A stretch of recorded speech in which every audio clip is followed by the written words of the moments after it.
चलिए शुरू करें दोस्तों। आइए, एक बहुत ही इंपॉर्टेंट चैप्टर रिग्रेशन एनालिसिस, बहुत ही ज़्यादा इंपॉर्टेंट।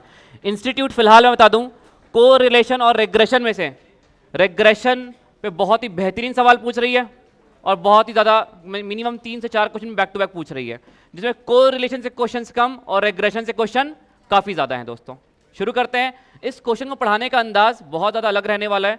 यदि हम मॉड्यूल के हिसाब से चलें तो इस चैप्टर में फॉर्मूले के अलावा कुछ है नहीं, लेकिन यदि पास एग्जाम क्वेश्चन के हिसाब से चलें और क्वेश्चन के ओरिएंटेशन के हिसाब से चलें तो इस क्वेश्चन में काफ़ी ज़्यादा डिटेल में जाने की ज़रूरत है अपन को। ठीक है दोस्तों, आइए बैकग्राउंड की शुरुआत करते हैं। रिग्रेशन एनालिसिस, सबसे पहले देखेंगे थोड़ा बहुत what do you mean bye regression. इसके बाद दोस्तों इस चैप्टर को मैंने एक अलग अंदाज में बांटा है। एम इन दिस चैप्टर, हमारा इस चैप्टर में मकसद क्या है। पहला, M number 1 regression coefficient, M number 2 regression equation, M number 3 estimating the value. इसके बारे में डिटेल बात करेंगे अभी, मैं आपको इसके बीच में लिंकेज एस्टैब्लिश कराऊंगा। अगेन कॉमन प्रॉपर्टी, जब भी मैं कॉमन प्रॉपर्टी लिखता हूं तो क्या दिमाग में आता है, ओरिजिन और स्केल वाली बात। अगेन इंपॉर्टेंट हाइलाइट्स में दोस्तों ये बात लिखने वाले हैं कि क्यों, कौन से वो फॉर्मूले हैं और कौन सी वो थ्योरी है जो को रिलेशन और रिग्रेशन को लाके चैप्टर को जोड़ती है।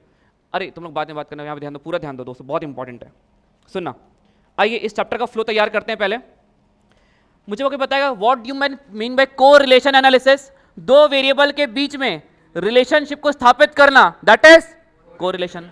अब दोस्तों रिग्रेशन के बारे में बात करते हैं। रिग्रेशन का मतलब होता है दो वेरिएबल के बीच में एक रिलेशनशिप तो स्थापित हो गया, अब एक वेरिएबल की वैल्यू को पुट करना है और दूसरे वेरिएबल की वैल्यू को प्राप्त करना है।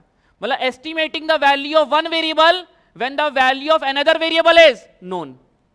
समझा क्या? जब मैं दो वेरिएबल के बीच में रिलेशनशिप को स्थापित करता हूं at the same point of time, उसको हम क्या कहते हैं, कोरिलेशन।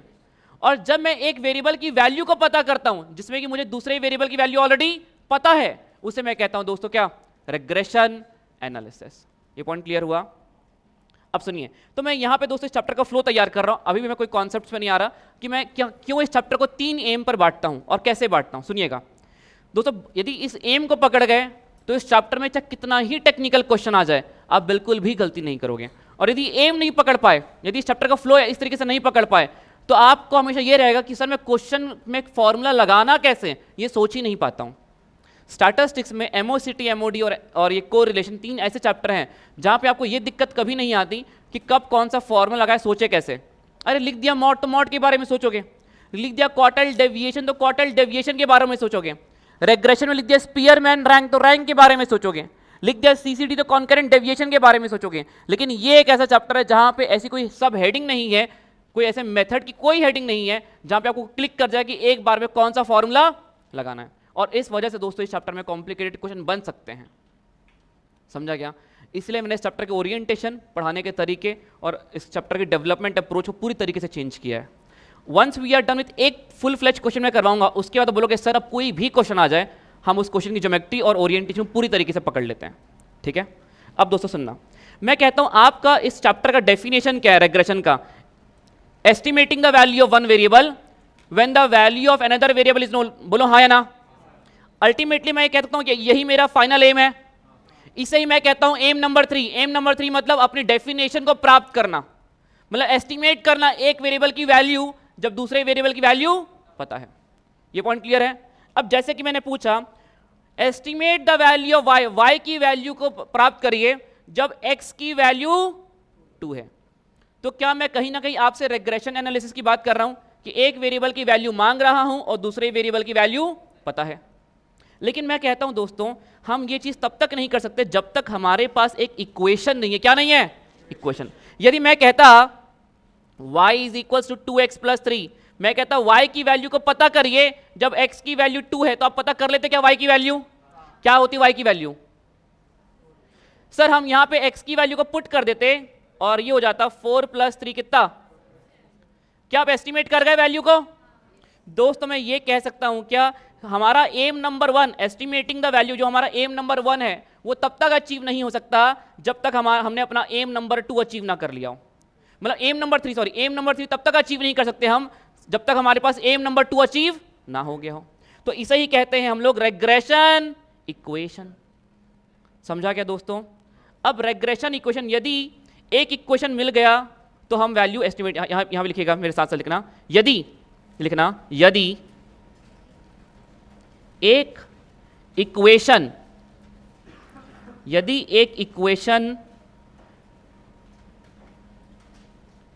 मिल गया तो हम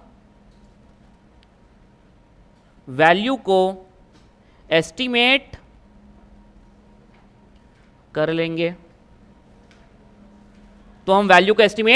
कर लेंगे। और दोस्तों इस इक्वेशन को हम क्या कहते हैं? Regression equation. अब मुझे बताओ, एम नंबर 1 आपको वैल्यू एस्टिमेट करना, बोलो हां। दूसरे वेरिएबल की वैल्यू पता है, बोलो हां।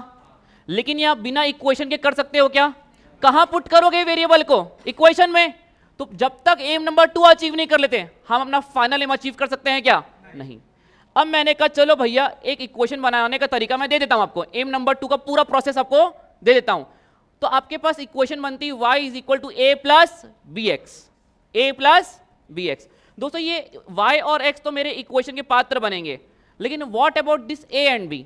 तो दोस्तों एक जो ये a है ये अपने आप क्रिएट हो जाता है, ये a हमें इसको बनाना नहीं पड़ता। लेकिन ये जो x का कोएफिशिएंट है b, इसको हम कहते हैं रेग्रेशन कोएफिशिएंट। क्या कहते हैं इसको? Regression coefficient. अब जब तक मेरे पास a और b की वैल्यू नहीं होगी तो क्या मैं यहां पे इक्वेशन बना सकता हूं क्या? तो दोस्तों यहां से एक और एम क्रिएट होता है। सबसे पहले आपको क्या निकालना पड़ेगा? वैल्यू ऑफ, लिखना मत, b। a का टेंशन मत लो, a ऑटोमेटिक क्रिएट हो जाएगा। इक्वेशन को सॉल्व करते करते एक कांस्टेंट अपने आप क्रिएट हो जाएगा अलग से। लेकिन ये जो x का वेरिएबल है, x का कोएफिशिएंट है b, इसको हम कहते हैं रेग्रेशन कोएफिशिएंट। जब तक कोएफिशिएंट नहीं होगा आप इक्वेशन बना सकते हो क्या? नहीं। और जब तक इक्वेशन नहीं होगा आप एस्टिमेट कर सकते हो क्या वैल्यू को? नहीं। दोस्तों यहां से 3 एम बनते हैं इस चैप्टर के महान एम। पहले तो कोएफिशिएंट निकाल। क्यों निकालूं? इक्वेशन बनाने के लिए। क्यों निकालूं इक्वेशन? एक वेरिएबल की वैल्यू को पुट करके दूसरी वेरिएबल की वैल्यू को प्राप्त करने के लिए। समझा क्या दोस्तों? चैप्टर का फ्लो समझ में आ रहा है कि सर अब यहां पे कंफ्यूजन कहां पे होता है, कैसे होता है, सब बताऊंगा। मुझे एक एक करके एक एक एम को अचीव करने दो। लेकिन ये इंपॉर्टेंट पता होना चाहिए कि सर आप क्यों पढ़ा रहे हो ये। मैं इसलिए पढ़ा रहा हूं, मेरा फाइनल एम तो यही है यार। आज भी फाइनल एम तो एम नंबर 3 है कि मुझे एक वेरिएबल की वैल्यू को एस्टिमेट करना है। उसके लिए मुझे क्या चाहिए? इक्वेशन। इक्वेशन के लिए आपके पास फॉर्मूला है a प्लस बी एक्स। ए की जगह कांस्टेंट पुट कर दो, b की जगह कोएफिशिएंट पुट कर दो और इक्वेशन बन गई। चलो यदि इक्वेशन बन गई तो एस्टिमेट कर दोगे क्या वैल्यू? हाँ या ना? सर पुट कर देंगे x की जगह वैल्यू, y की वैल्यू आ जाएगी। y की वैल्यू पुट कर देंगे तो x की वैल्यू आ जाएगी। बोलो हाँ या ना? लेकिन एक बात बताओ, y is equal to a plus B X में यदि b की वैल्यू ही नहीं पता तो इक्वेशन बना पाओगे क्या? तो यहां से दोस्तों जन्म होता है एक और एम का, that is regression coefficient. b होता है हमारा regression coefficient, y is equal to a plus B X होती है हमारी इक्वेशन। और यहां पर उस वैल्यू को पुट करके जो वैल्यू निकल करके आती है, इस पूरे प्रोसेस को हम कहते हैं क्या? Regression analysis. समझा क्या दोस्तों? अब इस बॉक्स में लिखिएगा, तीसरे वाले बॉक्स में लिखिएगा, we need to find the value of b, we need to find the value of b। हमें दोस्तों b की वैल्यू निकालना पड़ेगा। क्या मैं कह सकता हूं क्यों निकालना पड़ेगा सर? To construct equation. हाँ या ना? To construct equation. क्या दोस्तों मैं इसको यह भी कह सकता हूं एक बार कि मेरी मजबूरी है? मजबूरी है। क्यों है मजबूरी? अरे भाई तुझे निकालना तो एस्टिमेट करना है वैल्यू एक वेरिएबल की। पहली मजबूरी तो ये कि तुझे इक्वेशन निकालना पड़ेगा। जब इक्वेशन निकालने के तो इक्वेशन कहता चल जा पहले b की वैल्यू निकाल करके आ। एक और मजबूरी बना दिया, क्या? चल जा पहले रेग्रेशन कोएफिशिएंट निकाल के आ। समझा क्या दोस्तों? फ्लो समझा इस चैप्टर का? हाँ या ना? दोस्तों ये मेरे बैकग्राउंड का पात्र बनता है फ्लो ऑफ द चैप्टर। आप जब भी रिवाइज करना शुरू करें इस चैप्टर को, आप ये बैकग्राउंड के साथ इन 3 एम को पहले स्थापित करिए अपने दिमाग में। डेफिनेशन तो क्लियर हो गई आपको, हाँ भाई मुझे एस्टिमेट करना है, और वो कहां से क्लियर हो गई? एम नंबर 3 को देख करके। लेकिन एम नंबर 3 तब तक अचीव नहीं हो सकता जब तक एम नंबर 2 अचीव ना हो जाए। बोलो हाँ या ना? एम नंबर 2 तब तक अचीव नहीं हो सकता जब तक एम नंबर 1 अचीव ना हो जाए। ये पॉइंट क्लियर है? दोस्तों आइए अब डेफिनेशन लिख लिया हमारे एम नंबर 3 पे, फाइनल एम पे डेफिनेशन लिखिए। मैं कह रहा हूं बोलना बताना सच है कि नहीं। Regression means establishing the relation between two variables x and y. True और फॉल्स? फॉल्स। ये को रिलेशन है। रेग्रेशन मींस एस्टिमेटिंग, पता करना, estimating the value of one variable when the value of another variable is already known. हाँ या ना? Yes. लिखिए इसी को, लिखिए regression means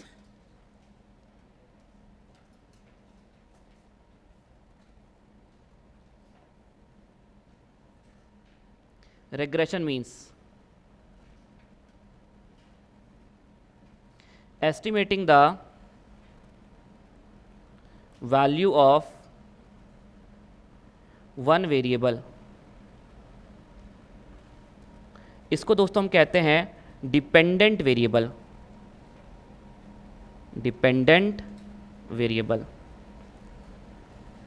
estimating the value of one variable, दोस्तों जिसकी वैल्यू आपको प्राप्त करनी है उसको हम क्या कहते हैं? डिपेंडेंट।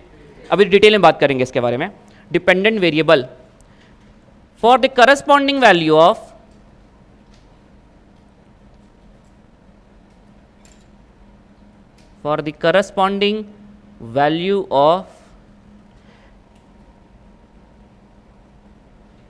Another variable. दोस्तों जिसकी वैल्यू हमें पता है उसको हम क्या कहते हैं? Independent variable.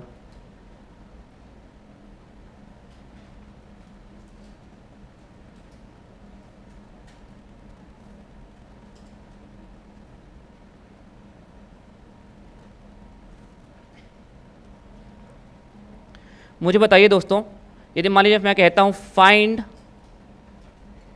Value of x when y is equals to 5, मुझे एक बात बताओ यहां पे कौन, ये मैंने क्वेश्चन मार्क लगाया है, ठीक है, टू नहीं है, ये क्वेश्चन मार्क है। फाइंड x की वैल्यू निकालिए जबकि y की वैल्यू 5 है, तो मुझे बताइए कौन सा है डिपेंडेंट और कौन सा है इंडिपेंडेंट? जिसकी वैल्यू निकालना है वो क्या है? डिपेंडेंट। तो मैं ये कह दूं क्या यहां पे दोस्तों एग्जांपल में मेरा x क्या है? डिपेंडेंट। और दोस्तों y क्या है मेरा? इंडिपेंडेंट। बहुत बढ़िया, लिख लिया। आगे बढ़ जाऊं दोस्तों, इस चैप्टर में ध्यान देना, एक यही चैप्टर है मैं जहां कह रहा हूं आपको थोड़ा सा अटेंटिव होना जरूरी है। आपको लगता है प्रोबेबिलिटी टफ है तो मैं कह दूं प्रोबेबिलिटी टफ नहीं है। आपको लगता है थ्योरेटिकल टफ है तो थ्योरेटिकल टफ नहीं है। मुझे सबसे ज़्यादा टाइम लगता है पढ़ाने में तो वो एमओसीटी, एमओडी, को रिलेशन और एग्रेशन को लगता है। प्रोबेबिलिटी और थ्योरेटिकल मुझे टाइम नहीं लगता उतना पढ़ाने में, अनटिल एंड अनलेस मैं क्वेश्चन बढ़ाता जाऊँ उसमें, क्योंकि उस क्वेश्चन की भूख खत्म नहीं होती उस चैप्टर में। ऐसा तो और कर लेते हैं और कर लेते हैं और कर लेते हैं, खत्म ही नहीं होती भूख क्वेश्चन की। इसलिए मैंने 108 120 क्वेश्चन निकाले जो उस क्वेश्चन में एक बार पूर्ण विराम लगाएंगे प्रोबेबिलिटी में। पिछले बैच में ये हो गया था क्वेश्चन खत्म ही नहीं होने का नाम, और कर लेते हैं और कर लेते हैं, ठीक है। और इसमें कैसा है, लिमिटेड क्वेश्चन है पर क्वेश्चन के ओरिएंटेशन को पकड़ने में बहुत चैलेंज आता है बच्चों को। ये लिख लिया। अब दोस्तों सुनिएगा, मैं आपको एक बार फिर से बताता हूँ डिपेंडेंट वेरिएबल और इंडिपेंडेंट वेरिएबल क्या होता है। सुनिएगा, मैंने कहा जब मैं 100 रुपये का एडवर्टीजमेंट करता हूँ दोस्तों तो मुझे 500 रुपये की सेल होती है, ठीक है। जब मैं 90 रुपये का एडवर्टीजमेंट करता हूँ तो 450 रुपये की सेल होती है। जब मैं 80 रुपये की एडवर्टीजमेंट करता हूँ तो 350 की सेल होती है। तो बताओ जब मैं 125 रुपये की एडवर्टीजमेंट करूँगा तो मेरी सेल्स कितने की होगी? अब मुझे बताओ यहाँ पर कौन सा वेरिएबल है डिपेंडेंट और कौन सा है इंडिपेंडेंट? आपको x की वैल्यू दी हुई है तो ये क्या हो गया, और y की वैल्यू निकालना है डिपेंडेंट। लिखो यहां पे x इज क्या है दोस्तों? इंडिपेंडेंट। और दोस्तों y की वैल्यू क्या आपकी? डिपेंडेंट। यस, राइट आंसर लिखा। अब इसी का उल्टा कर दूं दोस्तों मैं, हालांकि देखो रिलेशन हमेशा एडवर्टीजमेंट से सेल्स में जाना चाहिए, पर मैं एग्जांपल के वर्ड्स को सेम रखने के लिए मैंने सेम एग्जांपल कंस्ट्रक्ट किया। कह रहा है जब 500 रुपये का सेल करने के लिए मुझे 100 रुपये का एडवर्टीजमेंट करना पड़ता है, 550 का सेल करने के लिए इतने का, 350 के लिए इतने का। इस बार दोस्तों बताओ 600 रुपये का सेल्स करने के लिए कितने का एडवर्टीजमेंट करूं? एक्स है एडवर्टीजमेंट, एक्स निकालना है इस बार डिपेंडेंट। दोस्तों क्या y की वैल्यू दी हुई है तो y क्या हो जाएगा मेरा? इंडिपेंडेंट। बोलिए क्या पॉइंट क्लियर है? Absolutely clear. दोस्तों मैं यहाँ पे क्रक्स लिखवाना चाहता हूँ, अब आपको लिखिए, क्रक्स लिखेंगे, ये लिख लिया बॉक्स में, लिखिए क्रक्स, इंडिपेंडेंट वेरिएबल में लिखिए जिसकी वैल्यू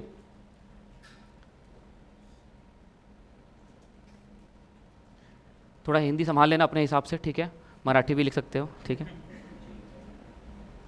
जिसकी वैल्यू हमें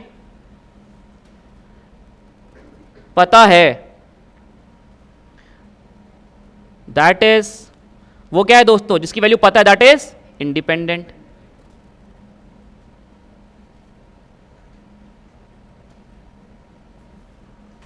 जिसकी वैल्यू निकालना है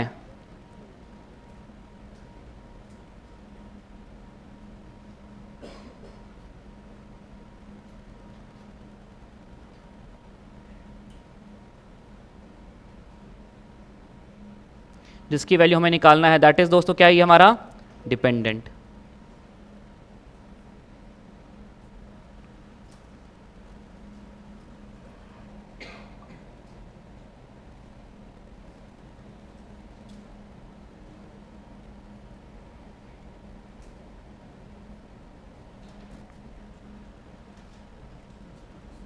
लिख लिया, सिर्फ छोटी मोटी बेसिक डेफिनेशन चल रही हैं और ये चैप्टर इसी तरीके से आगे बढ़ जाएगा, कब खत्म हो जाएगा पता नहीं चलेगा। ये वर्क बुक अपने आप में सेल्फ सफिशिएंट रहेगी आपके past exam questions, ICAI module और आपके सभी चीज़ों के लिए। मतलब यदि एग्जाम के एक दिन आप पहले पूछेंगे सर हम स्टार्ट्स में कौन से चैप्टर के लिए बस हम आपकी बुक वर्क बुक को छोड़े, तो मैं कहूँगा कोई भी चैप्टर नहीं रहेगा ऐसा, चाहे वो प्रोबेबिलिटी हो चाहे थ्योरेटिकल हो, पर्याप्त सवाल रहेंगे, हर वैरायटी के सवाल कवर रहेंगे। एग्जाम के एक दिन पहले सिर्फ कॉन्सेप्ट हैंडबुक में रिलाई करके आप जा सकते हो। बंद करना है AC,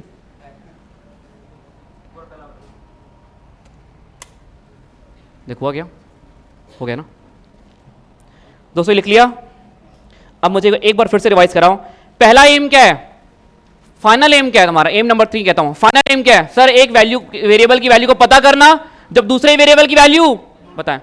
कैसे करेगा पता, जब बिना इक्वेशन के, हाँ चलो सर एक और एम बन गया, इक्वेशन निकालना, जिसे हम क्या कहते हैं, रेग्रेशन इक्वेशन। अरे कैसे निकालेगा equation, y is equal to a plus B X, A और b की वैल्यू पुट कर, सर a तो रेग्रेशन पैरामीटर वो अपने आप बन जाएगा, लेकिन b यहाँ पे जो x का कोएफिशिएंट है उसे हम कहते हैं रेग्रेशन कोएफिशिएंट, वो तो कैसे निकालेगा, हाँ चलो सर एक और एम बन गया, एम नंबर 1, क्योंकि बिना एम नंबर 1 के तुम एम नंबर 2 अचीव कर सकते हो क्या, नहीं, और बिना एम नंबर 2 अचीव करे अपना फाइनल एम अचीव कर सकते हो क्या, नहीं। दोस्तों अब यहां पे मैं आपको फिलहाल पहले आपको पढ़ा रहा हूं, मैं आपका एम नंबर 2 यहां बाजू में लिख लेना इसके, ये आपका कौन सा एम नंबर है, एम नंबर 2,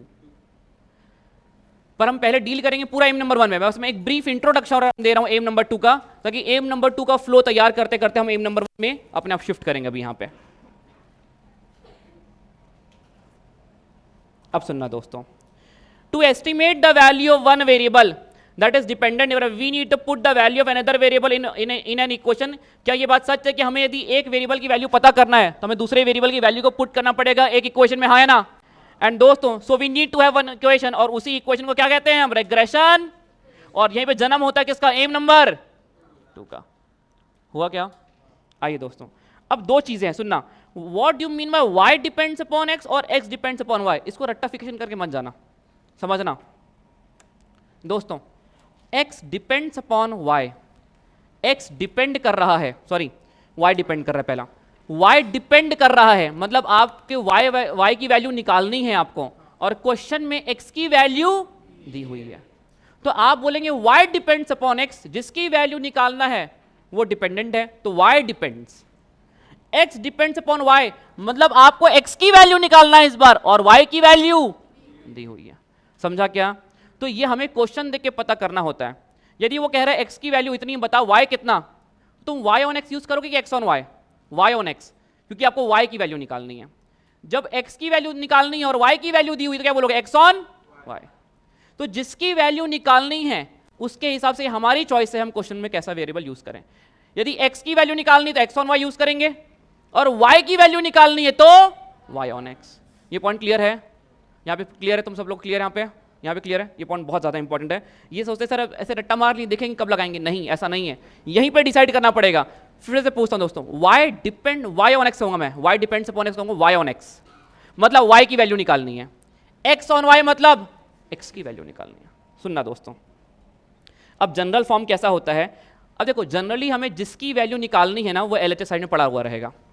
जैसे आपको y की वैल्यू निकालनी है, बोलो हाँ, तो आपका बनेगा y is equal to a plus B x. अब ये कह रहा है तो भाई y is equal to a plus B x निकाल ले, ठीक है। यहां पे a और b की वैल्यू पुट कर दे, तेरा y ऑन x का इक्वेशन आ जाएगा, एम नंबर 2 अचीव हो गया। मैं मान लेता हूं कि मैंने a और b की वैल्यू एम नंबर 1 अचीव कर लिया एक बार के लिए। मेरे पास a की वैल्यू है 2 और b की वैल्यू है 3, तो आप क्या करोगे, सर a की वैल्यू है आपके पास 2, b की वैल्यू है 3, मैं कह रहा हूं बताओ x की वैल्यू क्या होगी, सॉरी मैं कह रहा हूं बताओ y की वैल्यू क्या होगी जब x की वैल्यू 3 है। तुम कहोगे सर ये तो फाइनल एम है, पहले इक्वेशन तो बताओ। तो मैंने कहा इक्वेशन के a और b, हाँ चलो वो निकाल के दे दिया मैंने आपको, मतलब एम नंबर 1 अचीव हो चुका है हमारा। क्या एम नंबर 2 अचीव कर लेंगे, हाँ सर। देखिए आपको y की वैल्यू निकालना है तो y ऑन x की x on y, y on x, y on x मतलब y is equal to a plus, तो y is equal to a की वैल्यू 2, b की वैल्यू 3x। क्या दोस्तों आपने एक इक्वेशन बना लिया। क्या यहां पे आप x की वैल्यू पुट करेंगे, अब 3 3 9 प्लस 2 कितना 11, क्या y की वैल्यू बता देंगे, हाँ ले y की वैल्यू कितनी 11, समझा क्या। तो यदि आपको y ऑन x निकालना है तो आप a और b की वैल्यू प्राप्त करिए अपने एम नंबर 1 से, यहां पे लाके पुट करिए, इक्वेशन बनाइए, वेरिएबल की वैल्यू पुट करिए और अपने मिसिंग वेरिएबल की वैल्यू लेके जाइए। ये पॉइंट क्लियर हुआ। अच्छा अब x ऑन y है तो दोस्तों x is equal to a plus B Y आ जाएगा इस बार। अगेन a और b की वैल्यू पुट करिए, x ऑन y बनाइए, y की वैल्यू पुट करिए और x की वैल्यू लेके जाइए। दोस्तों ये पॉइंट क्लियर हुआ। इसको मैं कहता हूं जनरल फॉर्म। जनरल फॉर्म, यदि a की वैल्यू a और b की वैल्यू डायरेक्टली पता है तो जनरल फॉर्म में पुट कर दो और अपना आंसर लेके जाओ। समझा क्या। यदि a और b की वैल्यू पता है तो इक्वेशन बना लोगे, और यदि एक बार इक्वेशन बना लिया तो क्या वेरिएबल की वैल्यू निकाल लोगे अपना फाइनल एम। हाँ दोस्तों फ्लो सही जा रहा है दिमाग में। बस मैं अभी भी कह रहा हूं ये चैप्टर बिल्कुल टफ नहीं है, आपको एग्जाम में इतना परेशान करता है चैप्टर का फ्लो दिमाग में सही तरीके से गया, आपको एग्जाम में रिवीजन करने में सिर्फ मात्र 10 मिनट लगेंगे, वरना 2-3 घंटे भी खर्च कर दो तो लगेगा कल भगवान भरोसे जा रहे हैं एग्जाम में। बन गया तो ठीक, वरना मंटाधार हो जाएगा। और यदि फ्लो सही है चैप्टर का तो आपकी कॉन्फिडेंट है, अरे यहीं से तो आएगा सब कुछ, क्या आएगा इसके बाहर, पूरा फ्लो तैयार है मेरा तो यार, ऐसे कैसे बाहर से पूछ लेगा, देख लेंगे। इसलिए मैं कह रहा हूँ स्टार्ट्स में इट्स ऑल अबाउट बस MOCT MOD छोड़ दो और को रिलेशन छोड़ दो, इसी में से आपको डायरेक्ट क्वेश्चन क्लिक करेंगे, बाकी किसी भी चैप्टर में डायरेक्ट क्वेश्चन आपको क्लिक ही नहीं करेंगे। आपके मन में एक ही दुविधा रहेगी, सर हम यही नहीं समझ पा रहे थे कब कौन सा फॉर्मूला लगाएं, और उसके लिए बस चैप्टर का अप्रोच और फ्लो सही चाहिए बस। और बाकी 3 चैप्टर जो बच्चे हैं हमारे, प्रोबेबिलिटी, और मैं प्रोबेबिलिटी और थ्योरेटिकल आपके लिए अलग है, पर हम मेरे लिए वो एक ही चैप्टर है दोस्तों। मैं उस एक चैप्टर को कह रहा हूँ मुझे पढ़ाने में पूरा 1 हफ्ता लगेगा, पूरा 1 हफ्ता, जिसमें लगभग मैं आपको 4 दिन प्रोबेबिलिटी पढ़ाऊंगा, ठीक है, और 3 दिन आपको मैं इस पे दूंगा थ्योरेटिकल पे। पर चैप्टर का नाम हमारे लिए क्या होगा इस बार, probability and application of probability. जो ये एप्लीकेशन ऑफ प्रोबेबिलिटी है ना, ये थ्योरेटिकल आपका। समझा क्या दोस्तों। क्योंकि आपके मन में एक और बहुत बड़ा क्वेश्चन आएगा बाद में, सर समझ ही नहीं पाया कि बाइनोमियल लगाना था कि प्रोबेबिलिटी लगाना था तो अरे भाई तू छोड़ ना, अपने लिए एक ही चैप्टर है वो, तू मत लगाना, तो बाइनोमियल क्लिक नहीं किया ना तो प्रोबेबिलिटी आंसर निकाल डायरेक्टली, मत कर थ्योरेटिकल, मत ही पढ़, छोड़ दे, तो भी तेरे आंसर सही आएंगे। लेकिन पढ़ना पड़ेगा थ्योरी और प्रॉपर्टीज के लिए, तो पढ़ेंगे उसको अलग तरीके से। चलिए आगे बढ़ जाएं दोस्तों। अब लिखिएगा यहाँ पे पॉइंट फॉर्म। पॉइंट फॉर्म दोस्तों लिखना मैं बाद में समझाऊंगा, पहले एम नंबर 1 करेंगे, जब फुल फ्लैश क्वेश्चन करेंगे तब आएगा ये। एक बार समझना फिर भी, y माइनस वाई बार, दोस्तों y बार क्या है, mean, is equals to b। दोस्तों इस बार आप y ऑन x कर रहे हो तो यहाँ पे b के आगे लिखना y ऑन x, तो ये बताता है y ऑन x, ये दर्शाता है कि y ऑन x है, मतलब y डिपेंड कर रहा है x पे, और ब्रैकेट में यहां लगाते हैं हम x माइनस x बार, ठीक है।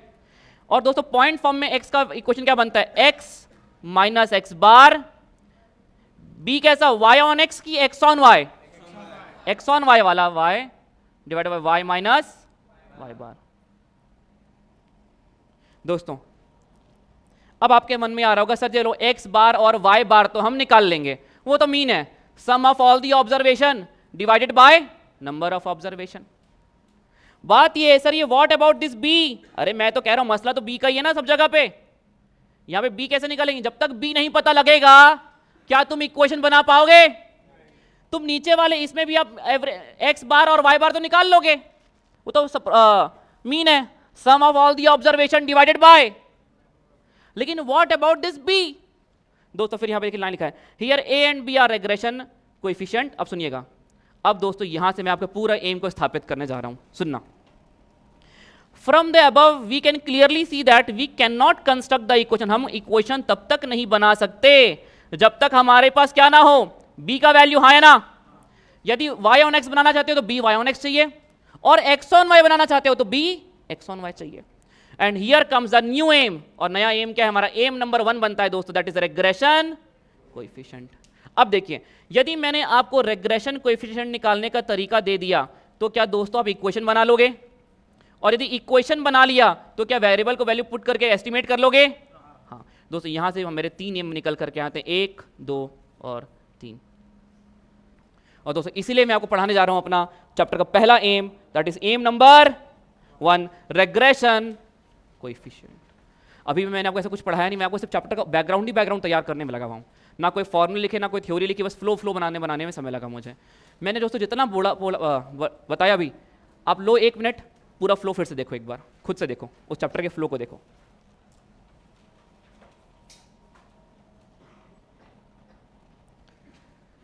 एक बार पूरे चैप्टर के फ्लो को ध्यान से देखो दोस्तों।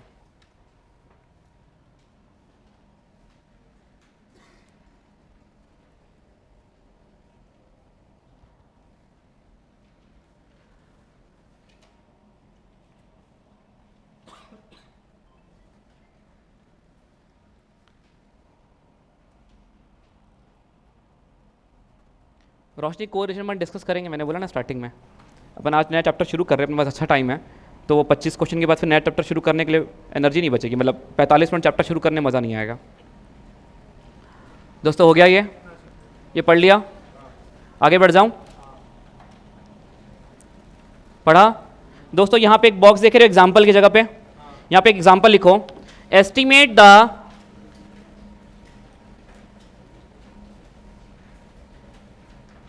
estimate the value of y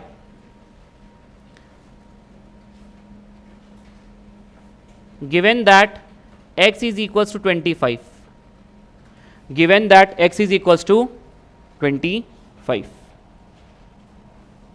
मुझे बताइए, मैं आपसे मांग रहा हूं y का वैल्यू बताओ जब x का वैल्यू 25 है। दोस्तों इसका फ्लो मैं लिखूं, मैं इसका ये एग्जांपल मेरा आंसर निकालने के लिए नहीं है, यदि मैं इस चैप्टर का फ्लो लिखूं तो सबसे पहले आप बोलोगे सर निकाल नहीं सकते, क्यों नहीं निकाल सकते बताओ? क्योंकि आपके पास क्या नहीं है, इक्वेशन नहीं निकाल सकते। क्यों? आपके पास क्या नहीं है, कोएफिशिएंट। तो लिखो दोस्तों यहां पे, नहीं निकाल सकते। दोस्तों क्यों? वी नीड, क्या चाहिए हमें, वी नीड इक्वेशन। दोस्तों इक्वेशन भी नहीं निकाल सकते। अच्छा इक्वेशन क्या होता है, मान लीजिए आपका y का वैल्यू निकालना है तो y ऑन x का इक्वेशन लिखो कि x ऑन y का लिखो, y ऑन x का, तो y ऑन x का जनरल इक्वेशन क्या है, y is equal to a plus. लेकिन ये इक्वेशन कोई काम का नहीं, क्यों? First of all we need to compute, क्या निकालना पड़ेगा, वी नीड रेग्रेशन।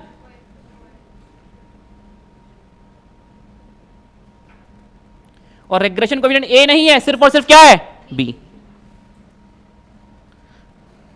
तो दोस्तों मैं फिर से एक बार कहता हूं, ये है मेरा एम नंबर 1, दोस्तों ये है मेरा एम नंबर 2, और ये वैल्यू जो नहीं निकाल सकते, निकालने लायक हो जाओगे तो वो क्या बनेगा, एम नंबर 3। दोस्तों ये पॉइंट क्लियर हुआ? फिर से एक बार,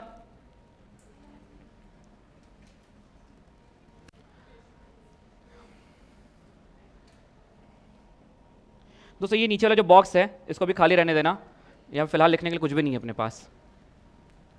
दोस्तों ये लिख लिया, आगे बढ़ जाऊं? अब आइए दोस्तों शुरू करने जा रहे हैं हम लोग हमारा पहला एम, दैट इज रेग्रेशन। मुझे बताओ ये समझ में आ रहा है किसी जरूरत क्यों आन पड़ी, एम नंबर 1 लिख सकते हो, यहाँ पे लिखना रह गया एम नंबर 1। सुनना बहुत अच्छे से कॉन्सेंट्रेट करना, मैं हर एक चीज़ पे दोस्तों, मैं इस पे प्रैक्टिस कराने के बहुत सारे क्वेश्चंस प्रैक्टिस कराऊंगा पहले इस पे, फिर अगले एम पे जाऊंगा, ठीक है। अरे शांति, यहाँ पे ध्यान दो। अब शुरू करें। Very bad joke. सुनना दोस्तों, पूरा ध्यान है यहाँ पे। यदि हमें मान लीजिए रेग्रेशन कोएफिशिएंट निकालना है तो डिपेंड करता है कि y ऑन x निकालना है कि x ऑन y निकालना है। यदि y की वैल्यू निकालना है तो y ऑन x, और यदि x की वैल्यू निकालना है तो x ऑन y। दोस्तों सिर्फ 3 ही फॉर्मूले हैं। पार्थ यहाँ पे ध्यान दे, पार्थ, सिर्फ 3 ही फॉर्मूले हैं, ठीक है। ये 3 फॉर्मूले कब कौन से फॉर्मूला लगाना ये डिपेंड करता है कि क्वेश्चन में इंफॉर्मेशन और डेटा कैसा दिया हुआ है। तो अब इस बात को लेकर सॉरी इतने फॉर्मूले नहीं, इतने फॉर्मूले भले हैं पर तुझे एट अ टाइम एक ही फॉर्मूला काम करेगा निकालने के लिए। वो किस पे डिपेंड करता है? वो डिपेंड करता है कि डेटा ऑफ क्वेश्चन में कैसा दिया हुआ है, और उसकी भरपूर प्रैक्टिस मैं आपको नीचे करवाने वाला हूं, ठीक है। तो अभी फिलहाल लिखो दोस्तों यहाँ पे लेफ्ट हैंड साइड पे, इफ ऑब्जर्वेशंस आर गिवन, यहाँ पहला हेडिंग लिखो, इफ ऑब्जर्वेशंस आर गिवन। ये दोस्तों भर भर के ऑब्जर्वेशन दिए हुए हैं, एक्स दे दिया पूरा और वाई दे दिया पूरा, ऑब्जर्वेशन दिए हुए हैं। तो दोस्तों बी वाई ऑन एक्स निकालेंगे हम लोग। कार्ल पियर्सन का फॉर्मूला याद है? बोलो क्या था? N summation x Y minus summation x divided by under root of x के बारे में और फिर अंडर रूट ऑफ वाई के बारे में, न्यूमरेटर पूरा as it is, n summation x Y minus summation x into, दोस्तों ध्यान देना है पे, सुनो, ये y ऑन x है, बोलो हाँ। x पे खत्म हो रहा है तो नीचे सिर्फ x वाली बात लिखना है, y वाली बात नहीं लिखना है। लेकिन कैसे लिखना है समझना, अंडर रूट में नहीं लिखना है। n अंडर रूट हटा दो, एक्स स्क्वायर का समेशन था डिवाइडेड बाय n था, मैंने मल्टीप्लाई कर दिया, एलसीएम ले चुका हूं मैं यहाँ पे, ठीक है। मीन का होल स्क्वायर था, मीन मतलब क्या, समेशन x अपॉन n का होल स्क्वायर, तो माइनस यहाँ पे सिर्फ समेशन x रहेगा, माइनस समेशन x का होल स्क्वायर। समझा क्या दोस्तों? अब मुझे बताओ यदि x ऑन y है, पूरा formula as it is, denominator में किसकी बात, x वाली बात की y वाली? y वाली। क्या लिखोगे फॉर्मूला फटाक से बोलो, n summation x Y minus summation x into n y square का समेशन, बोलो हाँ है ना, माइनस समेशन y का होल स्क्वायर। बस फर्क कितना है दोस्तों में, जो डिनोमिनेटर में n था मैंने एलसीएम लेकर के लिखा और अंडर रूट को गायब कर दिया, यहां पे लिख लिया। दोस्तों दूसरे केस में लिखना, स्टैंडर्ड डेविएशन दिया हुआ है तो कौन सा फॉर्मूला लगाना चाहिए, standard deviation is given, if standard deviation is given.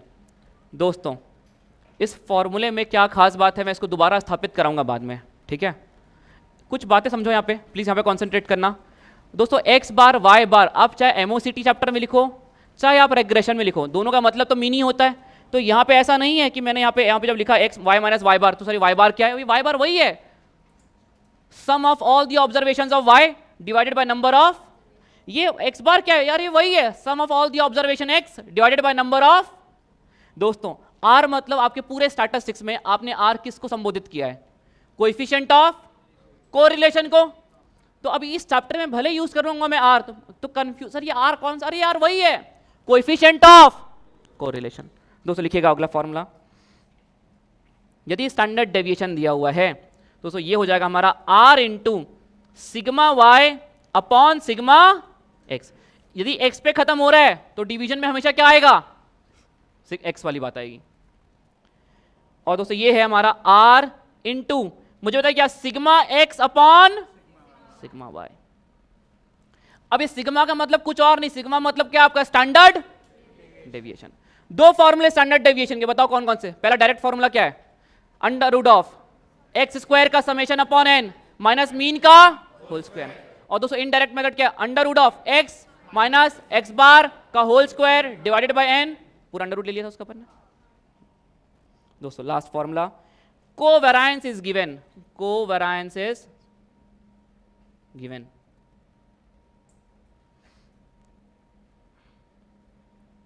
Covariance between x and Y. दोस्तों हमारा कार्ल पियर्सन का कोवेरिएंस वाला फॉर्मूला क्या था, covariance between x and y divided by standard deviation of x into standard deviation of Y.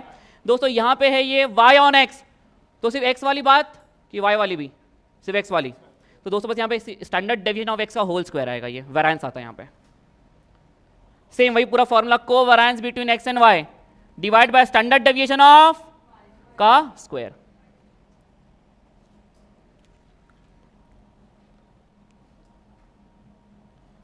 मुझे बताइए point clear हुआ? अब मुझे एक बात बताओ, आपको ऐसा लग रहा है कि सर अब हम लोग रेग्रेशन कोएफिशिएंट निकालने लायक हो गए, निकालने की प्रैक्टिस करेंगे अभी? अच्छा अब एक बात बताओ, यदि इन फॉर्मूले के माध्यम से आपने coefficient of correlation, sorry coefficient of regression निकालना सीख लिया, आपने कोएफिशिएंट ऑफ रेग्रेशन निकाल लिया b, तो क्या आप इक्वेशन बना लोगे? हाँ, और इक्वेशन बना लिया तो क्या अपना मेन चैप्टर का जो फाइनल एम था, जो डेफिनेशन थी, एस्टिमेट करना एक वेरिएबल की वैल्यू को जब दूसरे वेरिएबल की वैल्यू पता है, क्या वो वाला एम अचीव कर लोगे? हाँ या ना? हाँ। दोस्तों आइए अपने अच्छी खासी प्रैक्टिस करते हैं अब इस फॉर्मूले में को कैसे लगाना और क्या लगाना और कब किस फॉर्मूले के बारे में सोचना। दोस्तों रफ कॉपी निकालो, रफ कॉपी है, निकालो रफ कॉपी।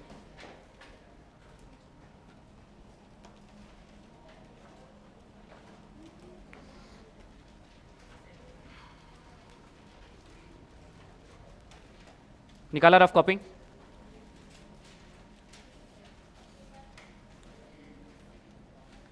मतलब नहीं चलाना है रफ कॉपी, और बेचारी का पेज भी फड़वा रही है। लिखना हेडिंग, हाँ बंद करना है दोस्तों, हेडिंग लिखो, डॉक्टर हैंड राइटिंग लिखना है। बंद हुआ क्या वहाँ का? नहीं, डॉक्टर हैंड राइटिंग मतलब घिस्टवा में लिखो, अपने लिए लिखो, बस तुमको समझ में आना चाहिए, ठीक है? बोलूं बंद हुआ?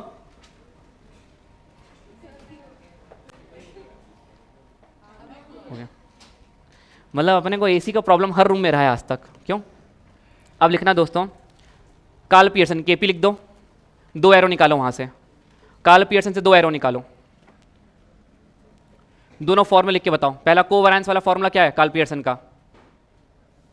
Covariance between x and y divided by, लिखो लिखो लिखो, मेरे को बताओ मत, लिखो दोस्तों। यदि सारे ऑब्जर्वेशन दिए हुए हैं तो कार्ल पियर्सन का कौन सा फॉर्मूला? लिखो, लिख लो, फिर टैली करेंगे अपन। भूमि लिख लिया?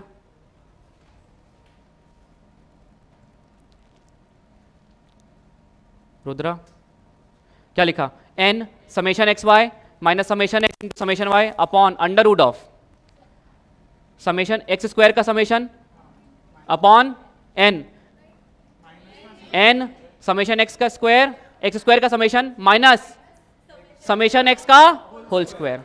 हो गया दोस्तों, पूरा सेम वाई के लिए लिखा। लिखो एसपी, स्पीयरमैन को लिखो एसपी, निकालो एरो, उसके नीचे लिखो उसका formula,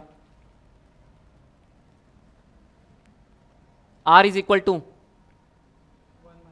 1 minus 6 summation d i square upon, पूरे में अपॉन की समेशन डी आई स्क्वायर के अपॉन, बस अपॉन n इंटू ब्रैकेट में n square minus 1। Karl Pearson का सीसीडी का लिखो फटाक से एरो बना के। सीसीडी का क्या था? कोएफिशिएंट ऑफ कॉन्करेंट का था क्या? R is equal to plus minus under root of plus minus 2c minus m upon m। Varun याद नहीं है? 2c minus m upon m। दोस्तों यहाँ पे c क्या है? Number of positive deviation, m क्या है? नंबर ऑफ ऑब्जर्वेशन से एक कम। यदि 2c माइनस m पॉजिटिव आता है तो दोनों तरफ पॉजिटिव, यदि 2c माइनस m को सॉल्व करें नेगेटिव आता है दोनों तरफ नेगेटिव। अब लिखिए एक heading, b y on x, b और वहां से 3 एरो निकालो, b y ऑन x से 3 एरो निकालो, 1 2 3, b y on x, b ये रहा ना, अभी लिखा, ये देखो ये b y ऑन x लिखा। तो दोस्तों यदि सारे ऑब्जर्वेशन दिए हुए हैं तो क्या रहेगा फॉर्मूला? को पहले एरो के नीचे, if all the observations are given तो क्या रहेगा? n summation x Y minus summation x summation Karl Pearson ये पूरा अपॉन n एक्स स्क्वायर का summation minus summation of x का होल स्क्वायर। ये पूरा एज इट इज है हमारा कार्ल पियर्सन, बस डिवाइड में सब सेम ही है पूरा, अंडर रूट, अंडर रूट नहीं है बस यहाँ पे लिखा दोस्तों। अच्छा y ऑन x था इसलिए नीचे x वाली बात करी तुम लोगों ने। हाँ, अब यदि मान लो स्टैंडर्ड डेविएशन दिया हुआ है तो क्या रहेगा? लिखो लिखो लिखो लिखो लिखो लिखो लिखो लिखो, R into sigma y upon sigma x. दोस्तों कोवेरिएंस दिया हुआ है, covariance between x and y divided by summation, ठीक है, सिग्मा एक्स का होल स्क्वायर। दोस्तों अब लिखो कोवेरिएंस का फॉर्मूला, लिखो के दिखाओ कॉपी में। कोवेरिएंस लिखो, हेडिंग, हेडिंग लिखो कोवेरिएंस, 2 एरो निकालो कोवेरिएंस से। दोस्तों एक इसका एक्चुअल फॉर्मूला क्या है, sigma summation of x minus x bar into Y minus Y bar upon n. लिखो कोवेरिएंस का फॉर्मूला, नहीं वो दूसरा है दोस्तों, 2 फॉर्मूले, डिवाइड बाय एन स्क्वायर वाला नहीं, डिवाइड बाय एन वाला। Summation of x minus x bar, दोस्तों यहाँ पे चलो मैं दोबारा लिख देता हूँ इसमें, यहाँ पे अपना कोवेरिएंस क्या होता है बताओ मेरे को। इस पूरे चैप्टर में कोवेरिएंस का ये वाला फॉर्मूला ज़्यादा यूज होगा, इसलिए लिखता हूँ यहाँ पे, एक ही लिखता हूँ मैं, summation of x minus x bar into Y minus Y bar upon n. मुझे बताओ एक और फॉर्मूला कौन सा है, n summation x Y minus summation x summation Y upon n square. पर मैं यहाँ नहीं लिख रहा, उसकी जरूरत नहीं पड़ेगी इस चैप्टर में। हो गया दोस्तों ये। अब मुझे बताओ, अब लिखो हेडिंग, लिखो बाजू में कोवेरिएंस का लिखा फॉर्मूला, सेम फॉर्मूला लिखा। अब लिखो स्टैंडर्ड डेविएशन का फॉर्मूला, लिखो सिग्मा एक्स का फॉर्मूला लिख के बताओ मेरे को। सिग्मा एक्स क्या होगा, इनडायरेक्ट मेथड, सिर्फ इनडायरेक्ट मेथड। डायरेक्ट मतलब मुझे पता है summation x square upon N minus mean का होल स्क्वायर। मुझे बताइए दोस्तों indirect method, summation of x minus x bar का अपॉन, दोस्तों सिग्मा वाई का बताओ,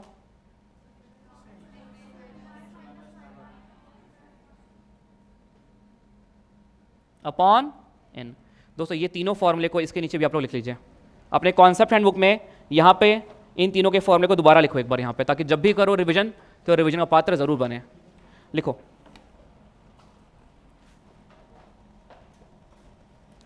लिखिए, फटाक से लिखिए।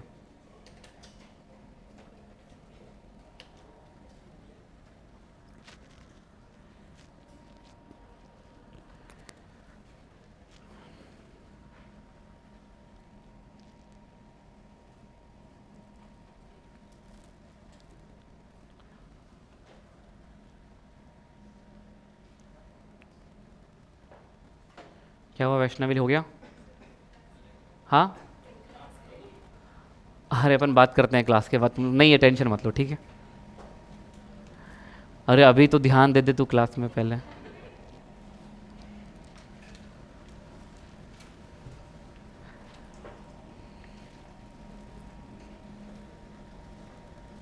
तेजल हुआ? लिख लिया दोस्तों, आगे बढ़े। आइए अब आप लोग रफ कॉपी में दोस्तों अपने हिसाब से सोचो। मुझे यहाँ पे बी वाई ऑन एक्स निकाल के देंगे आप लोग, ठीक है? पर कौन सा फॉर्मूला लगाना ये तुम्हारी चॉइस है। मुझे बताइए क्या तुम्हें नहीं लगता है सम ऑफ सारे ऑब्जर्वेशन का आउटपुट दिया हुआ है यहाँ पे? लगाओगे फॉर्मूला? आंसर बताओ, आंसर है मेरे पास, टैली करा सकते हो अपना आंसर। 9 तो 9 इज द राइट आंसर। दोस्तों सब लोग ट्राई कर रहे हो? बताइए फॉर्मूला कौन सा बी वाई ऑन एक्स का? स्टैंडर्ड डेविएशन वाला लगाऊं, कोवेरिएंस वाला लगाऊं कि ऑल द ऑब्जर्वेशन वाला लगाऊं? ठीक है, आप कहना चाहते हो n summation x Y minus summation x into summation Y upon N x square का समेशन माइनस समेशन एक्स का होल स्क्वायर। क्या यही वाला फॉर्मूला लगाना है मेरे को? ठीक है, लगा के आंसर दो दोस्तों। एन मैं अपना पुट कर रहा हूं, आप अपना लगाइए। 5 समेशन एक्स वाई कितना, कुछ करेक्शन तो नहीं निकला यहाँ पे? हाँ नहीं है। समेशन एक्स वाई कितना है दोस्तों? 540। समेशन एक्स कितना है? 15। समेशन वाई है 150 डिवाइडेड बाय एन कितना है दोस्तों? 5। एक्स स्क्वायर का समेशन मतलब क्या 55 की बात कर रहा है ये? हाँ। मुझे बताइए समेशन एक्स का होल स्क्वायर मतलब 55 का होल स्क्वायर कि 15 का होल स्क्वायर? 15 का होल स्क्वायर। अच्छा एक बात बताओ, रुक जाओ 1 मिनट रुक जाओ। इतना करने के बाद हम क्या करना चाहेंगे? पहले न्यूमरेटर कैलकुलेट करना चाहोगे कि डिनोमिनेटर? पहले डिनोमिनेटर को कैलकुलेट करके एम प्लस में डाल दो। करो, अपने आप करो इस कैलकुलेशन को। मैं फिर भी तुम्हारे लिए यहाँ ऊपर कर देता हूँ। मेरा आ रहा है यहाँ पे 5 into 540 is equals to m plus और 15 into 150 is equals to m minus m r c. ऊपर आ रहा है न्यूमरेटर में 450 और दोस्तों नीचे आएगा 5 into 55 is equals to m plus और 15 into 15 is equals to m minus m r c. 50 आ रहा है दोस्तों। क्या आप सभी का यहाँ पे 9 आ गया?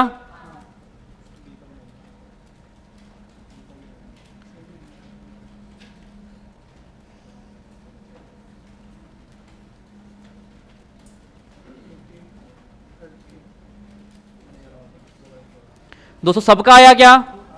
मुझे बताओ यहां पे आपको कौन सा फॉर्मूला सही लग रहा है? अरे यार क्या बात कर रहा है, सोच एक बार, यहां पे सोचो दोस्तों, सुनो सुनो सुनो ठीक है सुनना, एन समेशन एक्स वाई दिया है क्या? नहीं। समेशन एक्स वाई दिया है क्या? नहीं। Into summation x into summation y, summation x तो चलो है, इंटू समेशन वाई भी कर देंगे, अपॉन एन एक्स स्क्वायर का समेशन एक्स स्क्वायर दिया है क्या समेशन में? नहीं। मतलब ये बात तो पक्की है, ऑब्जर्वेशन वाला फॉर्मूला पिट गया। अब मैं सोचा चलो आर निकाले, अरे आर कहां से निकालेंगे, कार्ल पियर्सन ने भी कुछ नहीं दिया ना, आर तो दिया है, तब सोचो वरना सोचो ही मत उसके बारे में, पिट गया। तीसरा फॉर्मूला, चलो कोवेरिएंस नहीं दिया है, निकाल सकते हो क्या? ये देख रहे हो, ये पूरा बैठा किसके लिए है? कोवेरिएंस के लिए। क्या होता है covariance? Summation of x minus x bar into Y minus Y bar upon, ये देखो दिया हुआ है summation of x minus x bar into Y minus Y bar. Sir आपको कैसे पता ये एक्स बार है और वाई बार है? चलो निकाल लेते हैं यहाँ पे। दोस्तों एक्स बार कितना होता है मेरा, समेशन एक्स अपॉन एन, मतलब 15 अपॉन 5 कितना 3, और वाई बार कितना होता है समेशन वाई अपॉन 5 150 अपॉन 5। दोस्तों क्या ये वाकई में अपने मीन से डेविएटेड है दोनों के दोनों? इसका मतलब क्या आपको एक summation of x minus x bar into Y minus Y bar दिया है? क्या कोवेरिएंस निकाल सकते हो? क्या स्टैंडर्ड डेविएशन निकाल सकते हो? अब रुक जाओ, ये क्वेश्चन बहुत अच्छा है, सुनना। कोवेरिएंस निकाल सकते हो? बोलो हाँ। सर अब क्या स्टैंडर्ड डेविएशन के लिए हमें चाहिए under root of summation of x minus x bar का होल स्क्वायर, अरे ये देखना एक्स माइनस एक्स बार का होल स्क्वायर दिया हुआ है क्या, अपॉन एन। क्या स्टैंडर्ड डेविएशन निकाल सकते हो? यदि स्टैंडर्ड डेविएशन निकाल लिया, कोवेरिएंस निकाल लिया, तो क्या बी का फॉर्मूला तीसरा वाला लग जाएगा? हाँ चलो करो, 9 आंसर राइट है।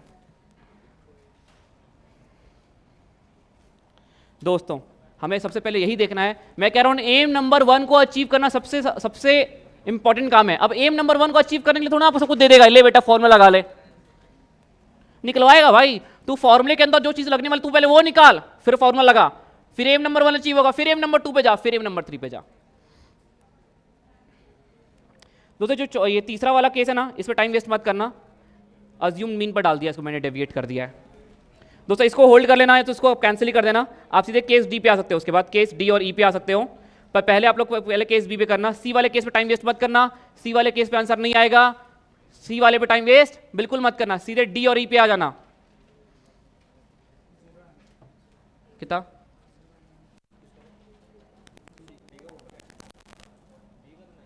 सबका 9 आएगा आंसर, सी में मत टाइम वेस्ट करना, मैं इसका रीजन दे दूंगा बाद में। दोस्तों बी वाला हो गया क्या सबका? आया सबका 9? यहां पे आया क्या? बी हुआ आप लोगों का? दोस्तों मुझे बताइए सबसे पहले कोवेरिएंस निकालेंगे, हाँ या ना? कोवेरिएंस का फॉर्मूला क्या है? Summation of x minus x bar into Y minus upon n. मतलब दोस्तों ये कितना है कोवेरिएंस मेरे पास दिया हुआ है 90 अपॉन एन कितना है 5। दोस्तों कितना हो गया ये? 18 हो गया। अब मुझे चाहिए स्टैंडर्ड डेविएशन ऑफ वाई की एक्स पे खत्म हो रहा है, तो मुझे क्या चाहिए? स्टैंडर्ड डेविएशन ऑफ एक्स का होल स्क्वायर चाहिए। पहले मैं स्टैंडर्ड डेविएशन ऑफ एक्स लिखूं तो क्या हो जाएगा दोस्तों? Under root of summation of x minus x bar का whole square upon N. X minus x bar का होल स्क्वायर अपॉन कितना दिया है? 10 डिवाइडेड बाय 5। क्या ये अंडर रूट 2 आ गया? लेकिन दोस्तों मुझे सिग्मा एक्स का होल स्क्वायर लगने वाला है, तो मैं डायरेक्टली यहाँ पे सिग्मा एक्स का होल स्क्वायर निकाल लूं, क्या वो कितना हो जाएगा मेरा? 2।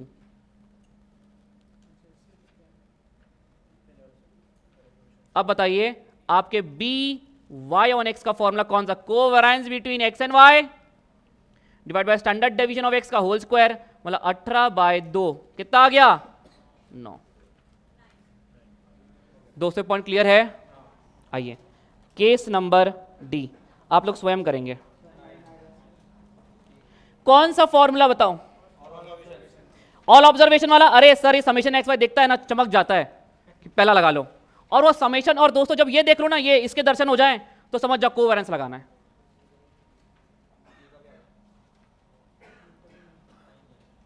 बहुत ही घटिया सवाल, कैलकुलेशन भी इजी कर दिया इसमें तो, समेशन एक्स और समेशन वाई को 0 करके। हाँ या ना? सबका 9 आया क्या? पार्थ मुझे बताओ बी वाई ऑन एक्स,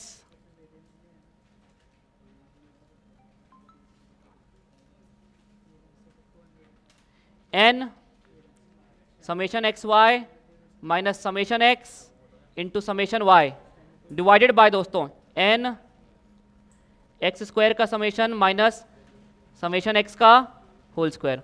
अब बस मुझे बताइए एन कितना दिया हुआ है 5, दोस्तों समेशन एक्स वाई कितना दिया हुआ है, कहाँ दिया हुआ यार, हाँ 90, समेशन एक्स 0 है दोस्तों, 0 इंटू 0 0 रहने दूँ यहाँ पे डायरेक्टली, ये मल्टीप्लाई में, ठीक है, upon n again 5, x square का समेशन कितना है 10, समेशन एक्स का होल स्क्वायर 0 हो जाएगा दोस्तों, ये 0 का होल स्क्वायर 0।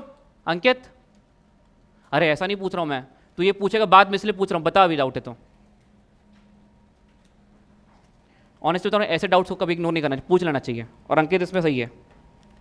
5 इंटू 90 कितना हो गया दोस्तों 540, सॉरी 450 डिवाइड बाय 50, अगेन 9 आ गया क्या दोस्तों, हाँ। इससे घटिया सवाल के दर्शन हो सकते हैं क्या, नहीं। कोवेरिएंस दे दिया तो कौन सा फॉर्मूला लगाएंगे, कोवेरिएंस वाला, covariance between x and y upon standard deviation of x का स्क्वायर। मुझे बताइए स्टैंडर्ड डेविएशन के स्क्वायर को ही वेरिएंस कहते हैं क्या, तो ये जो दिया हुआ है वेरिएंस ऑफ एक्स यही है क्या स्टैंडर्ड डेविएशन ऑफ एक्स का होल स्क्वायर। हाँ, कितने लोगों को क्लिक नहीं किया ये बात, कितने लोग इसका अंडर रूट ले बैठे, घर जा करके कमरा बंद करके मुर्गा बनना है 2 मिनट, ठीक है। मतलब भाई वेरिएंस स्टैंडर्ड डेविएशन का स्क्वायर कोई तो वेरिएंस कहते हैं। दिया तो चासना ही है भाई। अंकित जा रहा है कि नहीं शनिवार को, नहीं जा रहा है ना, भरोसा नहीं है तो मेरे फॉर्मूले पे हाँ अरे मैं तो कह रहा हूँ भाई जो करना है सब कर लेना एक बार। स्टैंडर्ड डेविएशन ऑफ एक्स का होल स्क्वायर, ये 18/2 कितना 9। या तुम लोग को ये क्लिक नहीं किया कि variance of x standard deviation के स्क्वायर को ही तो वेरिएंस कहते हैं। अच्छा फिर से पूछो, ईमानदारी से बताना कितने लोगों को क्लिक नहीं किया था एक बार प्लीज। यहां फर्स्ट बेंच में हो गया था क्लिक, हम लोग सर अंडर एस्टिमेट कर रहे हैं। चलिए दोस्तों यहां पे हमारा अचीव होता है एम नंबर 1। अब एक बात बताओ, यदि एम नंबर 1 अचीव करने की क्षमता आ गई है तो एम नंबर 2 अचीव कर लोगे क्या, कैसे सर, हम बी की वैल्यू निकाल लेंगे। अब या तो जनरल फॉर्म में पुट कर देंगे बी की वैल्यू को, या तो पॉइंट फॉर्म में पुट कर देंगे। अच्छा एम नंबर 2 अचीव कर लिया तो एम नंबर 3 अचीव कर लोगे क्या, कैसे, अरे सर वैल्यू पुट कर देंगे उसमें। दोस्तों आइए साक्षात दर्शन करते हैं फुल फ्लेज क्वेश्चन के, ठीक है। सुनना 3 फुल फ्लेज क्वेश्चन कराऊंगा मैं आपको। देखिए पहला, दूसरा और तीसरा, इस 3 क्वेश्चन के बाहर चैप्टर में कोई चौथा क्वेश्चन नहीं बन सकता, या वो खुद एक सेटिस्फैक्शन लेवल अचीव हो जाएगा, अरे हाँ यार सारे वर्स्ट केस सिनेरियो 30 क्वेश्चन के अंदर कवर है। अब क्वेश्चन कैसा आएगा, ये तीनों एम पे नहीं आएगा, वो एम नंबर 1 दे देगा, अरे सुन ये ले कोएफिशिएंट ले ले, चल जा y की वैल्यू बता। अरे हाँ कोएफिशिएंट तूने दे दिया तो मेरा एम नंबर 1 में मेहनत करूंगा क्या मैं, नहीं, पहले एम नंबर 2 पे मेहनत करूंगा फिर अपना फाइनल एम अचीव करूंगा। समझा क्या दोस्तों। या तो आपको करेगा अरे इक्वेशन भी यही है, अरे कोएफिशिएंट भी ये, इक्वेशन भी ये, ले तू जा बस वैल्यू बता दे, तो सीधे एम नंबर 3 पूछ लिया। समझा क्या दोस्तों। आइए शुरू करते हैं। सबसे पहले एक सवाल सुनना, इस क्वेश्चन में यहाँ पे एम नंबर 1 एम नंबर 2 का बॉक्स देख रहे हो, मैं जिस फ्लो में बॉक्स पढ़वाऊंगा उसी फ्लो में रिवीजन करना। मतलब आपके लिए रिवीजन के केस में हमेशा एम नंबर 1 पहले रिवाइज करना है आपको, फ्लो करने के बाद, जो फ्लो समझने के बाद मैं बताऊंगा रिवीजन का फ्लो कैसा रहेगा इसका, ठीक है। दोस्तों यहाँ पे जो दिया हुआ है मैं लिखता हूँ एक बार, x दिया हुआ है और y दिया हुआ है, ठीक है।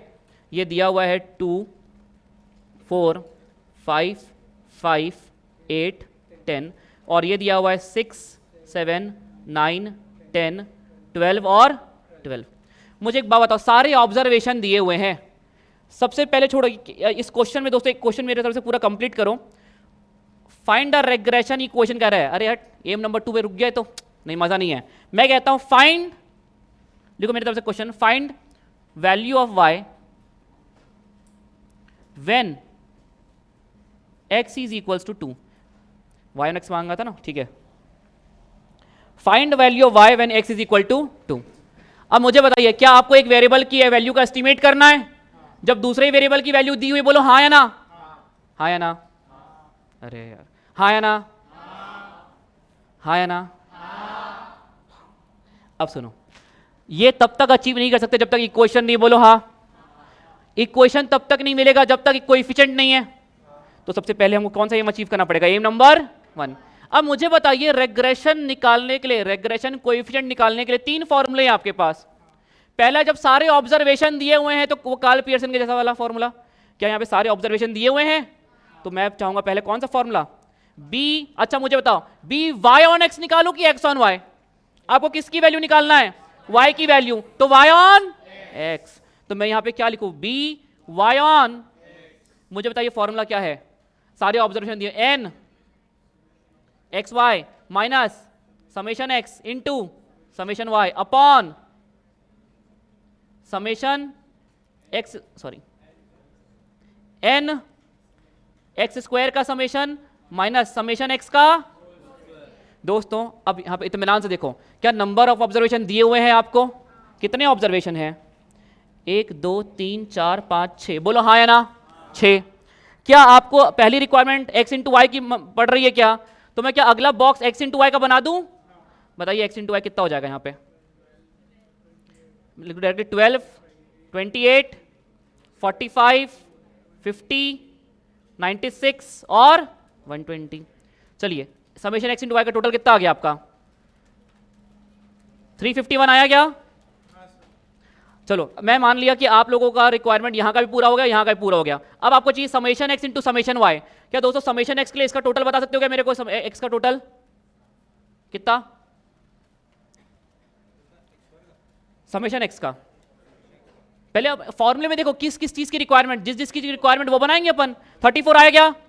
आपने समेशन एक्स निकाल लिया, क्या समेशन वाई बता सकते हो कितना? दोस्तों अब आप ध्यान से देखो, आपके पास n है, बोलो हाँ 6।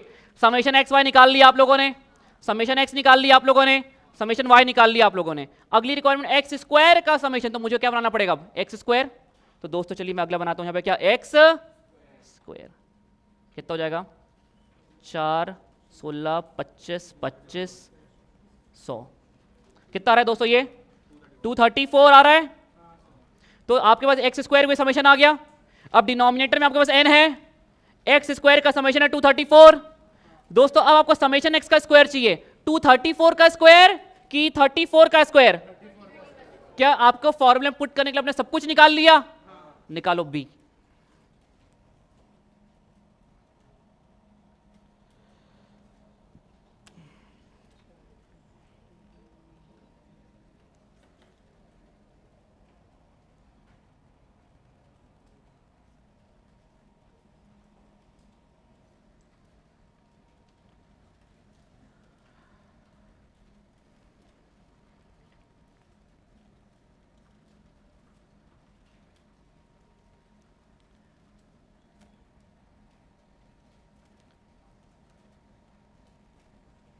देखना, यदि आप कॉन्सेप्ट हैंडबुक डायरेक्टली कर रहे हो तो कैलकुलेशन मिस्टेक अवॉइड करना, रिवीजन करना आपके लिए थोड़ा सा चैलेंजिंग हो जाएगा, और कॉपी जितनी सही रहेगी आपकी कंसेप्ट नोटबुक, आपके लिए रिवीजन उतना आसान होगा दोस्तों। चलिए मैं भी निकाल लेता हूँ यहाँ पे। आप लोगों ने कोई किसी का आंसर आया? हाँ तो पॉइंट में ही आएगा ना, क्या दिक्कत है? 0.81 इज द राइट आंसर। यहाँ आया भूमि, फर्स्ट बेंच में आया भूमि आंसर 0.81। यहाँ पे निनार, लास्ट में जीनल आया कि नहीं आया? समेशन एक्स वाई 351 पुट किया, माइनस 34 इंटू 56 दोस्तों divided by 6 into x square का समेशन 234 था क्या? समेशन एक्स का होल स्क्वायर मतलब 34 का होल स्क्वायर। दोस्तों मैं यहाँ पे पुट कर लेता हूँ, यहाँ पे ये 2106 आया कि 2166 आया? 6 इंटू 351 2106 माइनस 34 इंटू 56 कितना है दोस्तों? 1904 डिवाइडेड बाय 6 इंटू 234, ये आपका आ गया होगा 1404 माइनस 34 इंटू 34 1156। दोस्तों ये सॉल्व करके आपका आ जाएगा 202 डिवाइडेड बाय 248, हाँ या ना? दोस्तों क्या आपका बी वाई ऑन एक्स यहाँ पे डिवाइड करके 0.81 आ गया?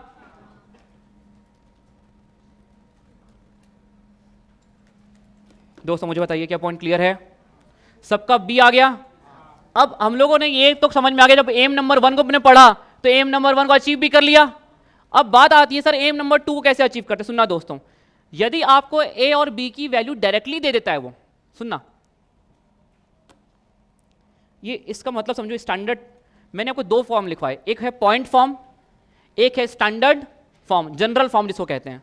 तो जनरल फॉर्म का मतलब होता है इसको लिखने का तरीका ये है, ये अपने आप में कोई फॉर्मूला नहीं है, इसको लिखने का तरीका है। अब जैसे हर एक व्यक्ति का नाम लिखने का तरीका होता है, पहले अपन अपना नाम लिखते हैं, फिर फादर्स नेम लिखते हैं, फिर अपन अपना सर नेम लिखते हैं। मान लो एक नाम है रवि कुमार, ठीक है। अब ये आपने आंसर निकाला अपना, देखो इसमें क्यों इस जनरल फॉर्म का इन्वेंशन किया गया, जनरल फॉर्म का इन्वेंशन क्यों किया गया इसको समझो।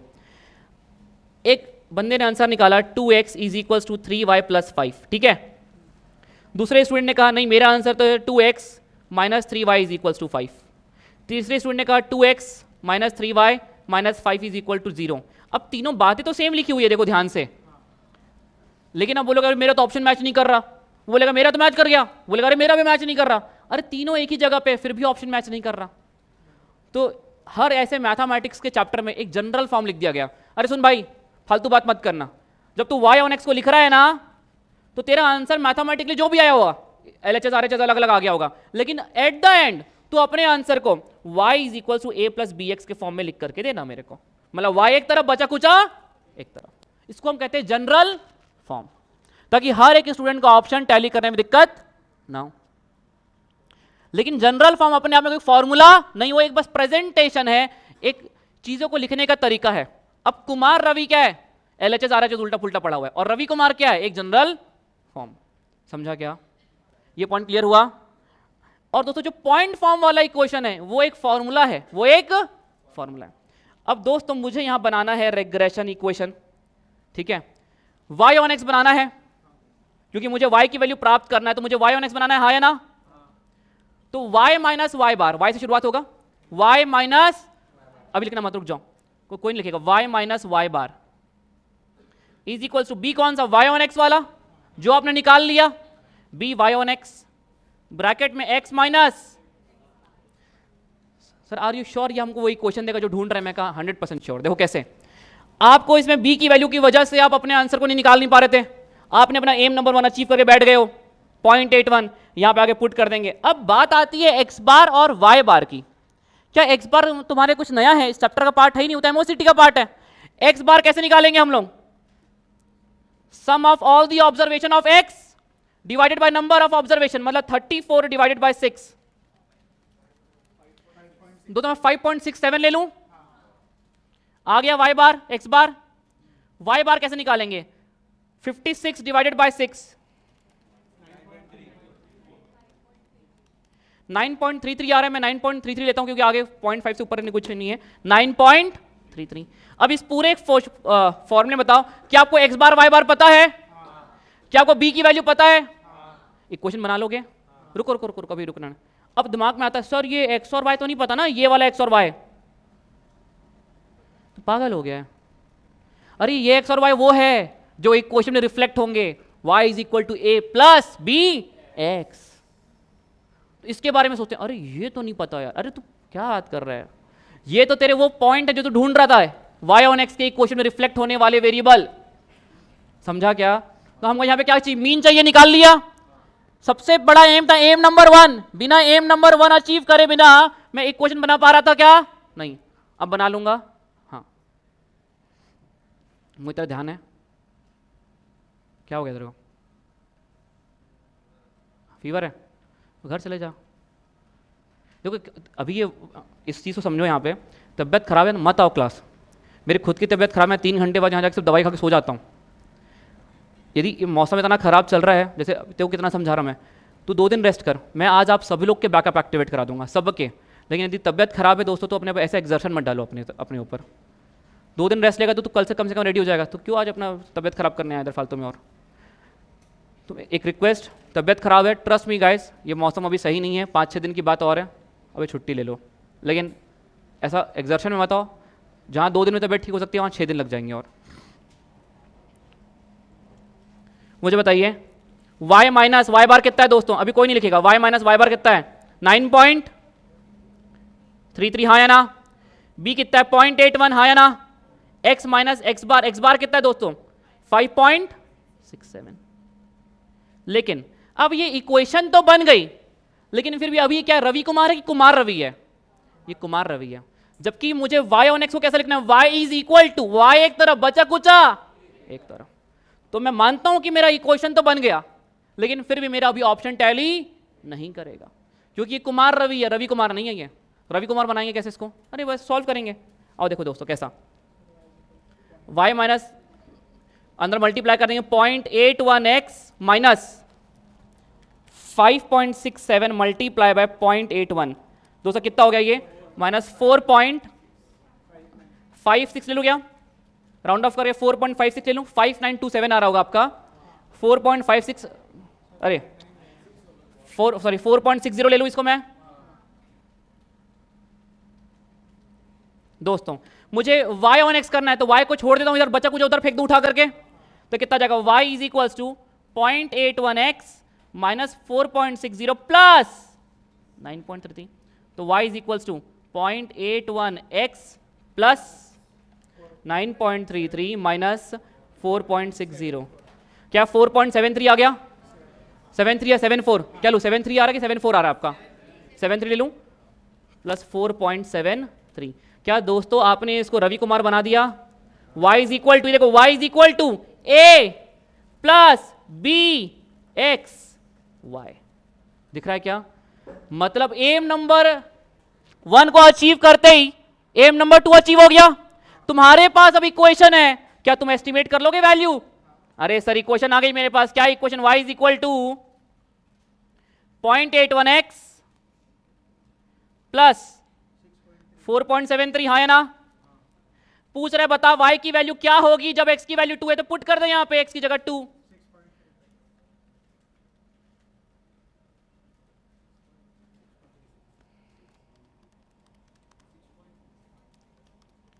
क्या 6.35 आ गया, y इज इक्वल टू 6.3। अब दोस्तों यहां पे ध्यान से देखो एक बार, 35 या 36 जो भी आ रहा होगा, क्या आपने एक छोटा सा एम था आपका, estimating the value of one variable, estimating the value of x, sorry estimating the value of y when x was known, ये आपका एम था। ये एम को आप तब तक अचीव नहीं कर पाए जब तक आपके पास इक्वेशन नहीं बना, और इक्वेशन आप तब तक नहीं बना पाए जब तक आपके पास b की वैल्यू नहीं आ गई। समझा क्या, this was the full fledge question. लेकिन यहां पर एग्जाम में आपके पास ऐसा बड़ा क्वेश्चन नहीं आएगा, आपसे कोई पर्टिकुलर एक एम पे सवाल आएगा, या तो m1 प्लस m3 कर देगा, m1 प्लस m2 कर देगा वो, लेकिन आपको फ्लो पता है कि अरे यार मैं m से m1 से m3 जा नहीं सकता, m2 तो बनाना ही पड़ेगा, m2 के बाद ये पॉइंट क्लियर हुआ। अब आप लोग लिख सकते हो उसको, लिखो, लिख लिया क्या, लिखो,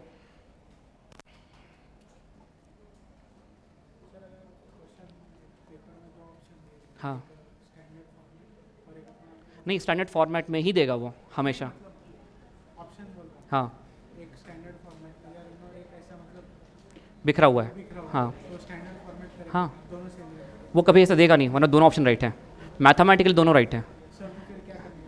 अपन तो स्टैंडर्ड फॉर्मेट मार के आ जाना, और पक्का है बोनस मिलेगा उसमें, यदि किसी ने सी भी मारा तो मैथमेटिकली ऑप्शन गलत नहीं ना, तो मिलेगा उसमें नंबर।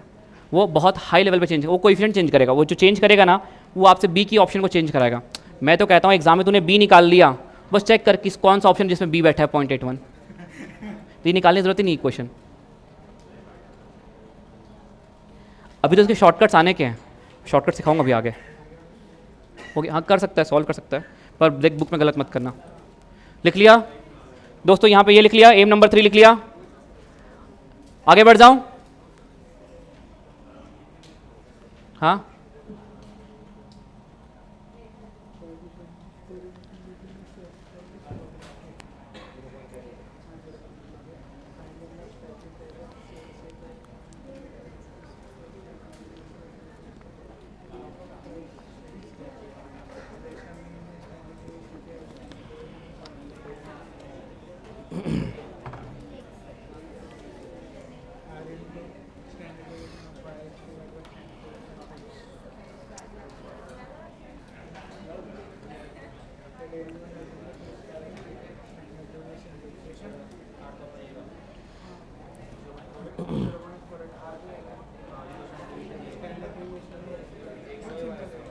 दोस्तों ये हो गया, लिख लिया क्या? अंकित हो गया? क्या लिखना बचा गेम नंबर 2 किसी का? हो गया सबका? अंकित हो गया? दोस्तों अगला क्वेश्चन ट्राई करो अपने आप, मेरे हेल्प के बिना। 2-4 कैलकुलेटर तो खराब होंगे ही होंगे इस क्लास में, क्यों? अगला क्वेश्चन ट्राई करो।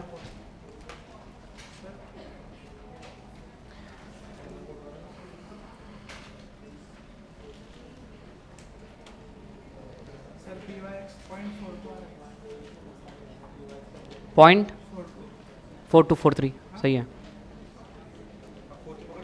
हाँ 43 राइट है। हो गया दोस्तों। अगला सवाल, अब देखिए यहाँ पे बेहतरीन सवाल सुनो, इसमें एक क्वेश्चन कम कर लो, ये एंड ऑल्सो के बाद काट दो, इसकी जरूरत नहीं है, काट दो। दोस्तों मैं चाहता हूं एक बार आप लोग अच्छे से क्वेश्चन को पढ़ो, एक बार अच्छे से क्वेश्चन को पढ़ो, फिर अपन बात करेंगे। दोस्तों बहुत अच्छे से क्वेश्चन को पढ़ने का, बहुत ज्यादा अच्छे से पढ़ना, और ये क्वेश्चन की टेबल वगैरह देख के डरना बंद करना। Coefficient of correlation, coefficient of correlation ये क्या है? 0.48 क्या है दोस्तों?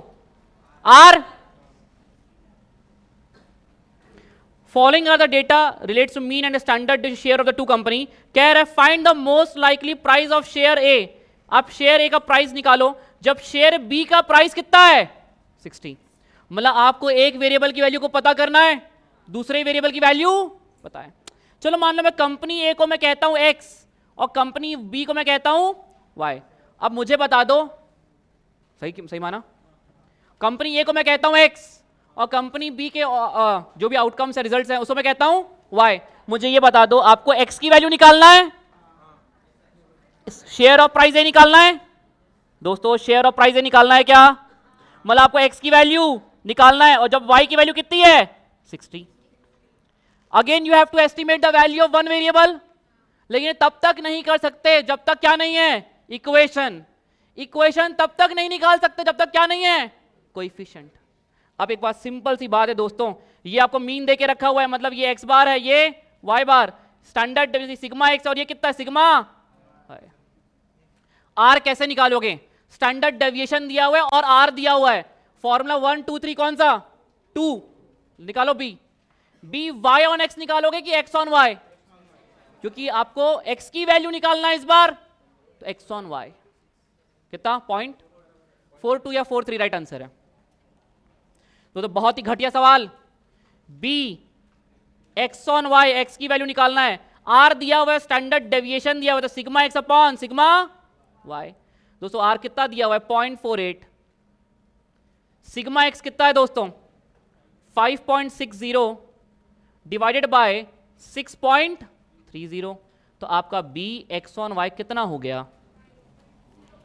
0.48 मल्टीप्लाई बाय 5.60 डिवाइडेड बाय 6.30।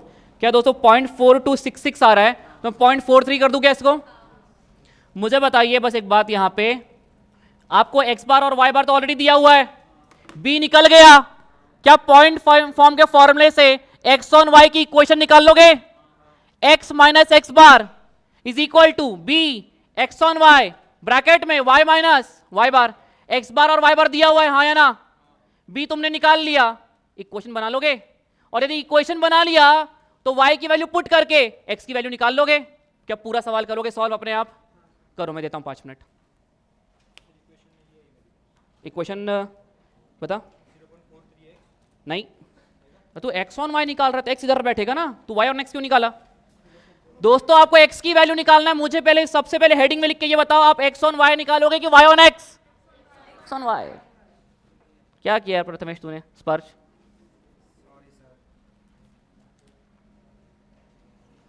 जिसका वैल्यू निकालना है वो डिपेंडेंट, तो एक्स ऑन वाई। एक्स का वैल्यू बता रहा है, राइट आंसर 44.81 8485 राइट आंसर। दोस्तों एक बार इस क्वेश्चन को अपने आप कर लो स्वयं, कॉन्फिडेंस जबरदस्त रहेगा।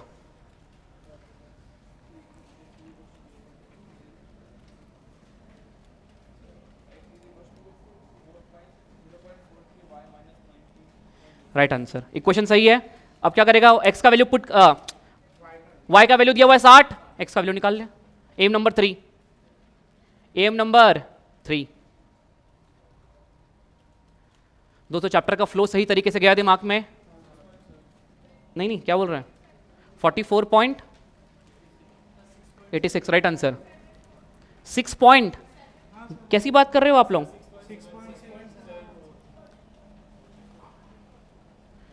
आप लोग का इक्वेशन क्या बना? x is equal to 0.43y plus आएगा दोस्तों, प्लस आएगा। क्या गलती किया? प्लस आएगा। अरे ब्रैकेट खोलने में गलती कर रहे हो। अरे अरे अरे अरे, हाँ ट्रांसपोज करने में गलती कर रहे हो, स्टैंडर्ड फॉर्म नहीं बना बात। आया क्या? 44.86 राइट आंसर आया आप लोग का। इक्वेशन आया? अरे हाँ भी ये ना भी ये, आया कि नहीं है? आया ना। x ऑन y, मुझे बताओ क्या बनाऊंगा formula? x minus x bar is equals to b x on y bracket में y माइनस y बार। दोस्तों x माइनस एक्स बार कितना है यहाँ पे? मीन कितना है x का? 44। b हमने कितना निकाला x on y? 0.43। y minus y बार कितना है दोस्तों? y का मीन कितना है? 58। अब यार इसको ओपन करने में ब्रैकेट, अब ये गलती नहीं करना, ठीक है? चलो कोई बात नहीं। ये हो गया अपना x minus 44 is equals to 0.43y minus 0.43 into 58 कितना आ रहा है दोस्तों? 24.94। अच्छा यहाँ पे गलती की तुम लोगों ने ट्रांसपोज करते वक्त। x इज इक्वल्स टू कितना हो जाएगा? 0.43y माइनस 24.94 प्लस 44, हाँ या ना? तो x is equals to 0.43y plus 19 point, क्या होता है ना, हम लोग कैलकुलेटर में डायरेक्टली माइनस करते हैं। जो कैलकुलेटर छपा हुआ था 24 माइनस 44 किया, तब सोचो आपने छोटे से बड़ा माइनस किया ना, तो साइन तो बड़े वाले का रहेगा। तो ये गलती मत करना यहां पे। ईमानदारी से बताओ सबका आया क्या? ये यहां पे सबका आया? जिनल, पार्थ, आदित्य, दूसरा आदित्य आया? हाँ बस एक मिनट आ रहा है, इसको खत्म कर लेते अपन। अब मुझे बताओ हमको निकालना है, बताओ x का वैल्यू क्या होगा जब y कितना है दोस्तों? 60। पुट कर दूं क्या यहाँ पे? क्वेश्चन है मेरे पास, x is equal to 0.43 into 60। अब ये इंटू का ना थोड़ा सा यहाँ पे x की तरह लगता है, इंटू 60 प्लस 19.06। यही कहा ना, x का वैल्यू निकालिए जब y का वैल्यू कितना है? 60 है ना? क्या मांगा है? 60। हाँ जब y का वैल्यू कितना है? 60। तो दोस्तों x कितना आ गया आपका? 0.43 इंटू 60 प्लस 19.06। क्या दोस्तों 44.86 आ गया? बधाई हो, आपने फुल फ्लेज क्वेश्चन सॉल्व किया है। हाँ यहां पे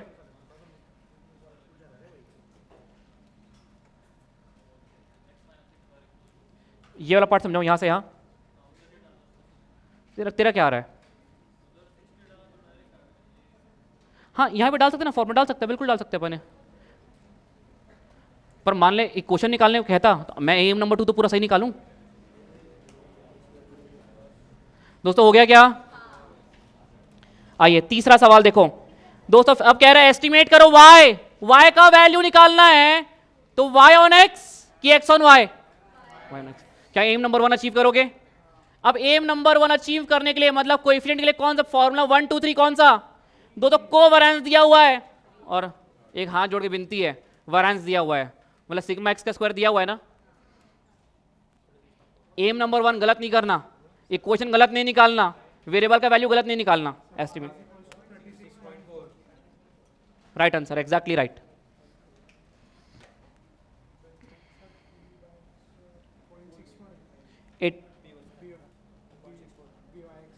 हाँ 0.64। दोस्तों बी वाई ऑन एक्स निकालो, कितना आ रहा है? 12। तू कैलकुलेशन मिस्टेक का सही ही मुर्गा बनना पड़ेगा भाई तेरे को। कैलकुलेशन मिस्टेक कर रहे हो यार, कैलकुलेटर होने के बाद कैलकुलेशन मिस्टेक क्या? कैसे कैलकुलेटर से? वाह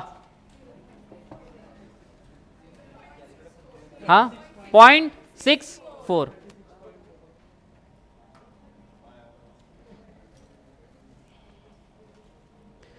दोस्तों इससे घटिया सवाल ढूंढने जाओगे तो भी जन्म में नहीं मिलेगा। बताए कॉपी पेस्ट चल रहा है यहाँ पे। एग्जाम में करेगा तो चलेगा, एक बार यहाँ मत कर यार। दोस्तों एस्टिमेट करना है मुझे y ऑन x, तो मैं पहले यहां पे क्या निकालूं? एम नंबर 1 क्या है मेरा? b y on x। मुझे बता दो कौन सा फॉर्मूला? कोवेरिएंस वाला, covariance between x and y divided by standard deviation of x का होल स्क्वायर। कोवेरिएंस है 16 और वेरिएंस ऑफ x मतलब स्टैंडर्ड डेविएशन ऑफ x का होल स्क्वायर दिया हुआ है क्या?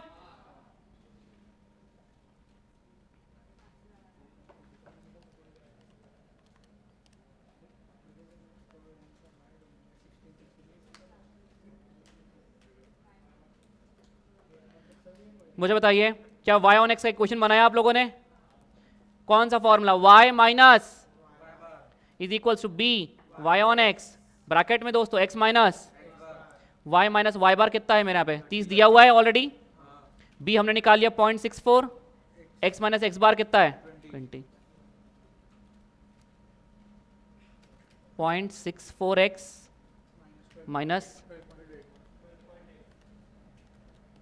माइनस 12.8, तो आपका ये आ जाएगा y is equals to 0.64x। मैं डायरेक्टली कर दूं माइनस 12.8 प्लस 30 कितना आ रहा है दोस्तों? डायरेक्टली प्लस 17.2 आ रहा है क्या?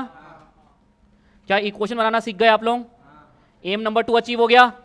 अब फाइनल एम अचीव करते हैं। अरे बता भाई y का वैल्यू कितना होगा जब x कितना है? 30 पुट कर देते हैं। y का वैल्यू जब x कितना है दोस्तों? 30 प्लस 17.2, तो y कितना हो गया? 30 इंटू 0.64 प्लस 17.2 कितना दोस्तों? 36.4।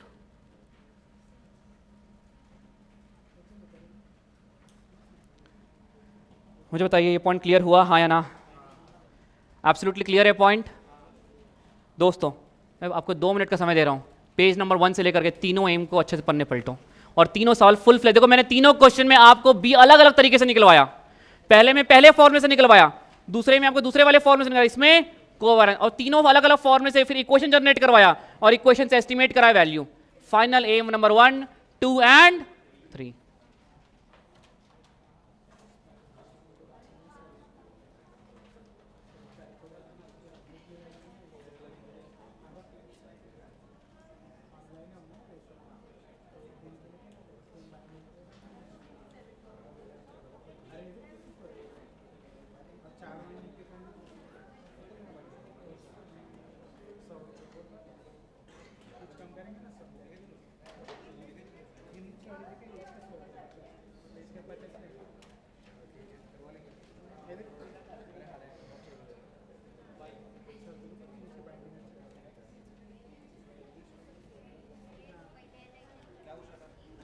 क्या हुआ बता?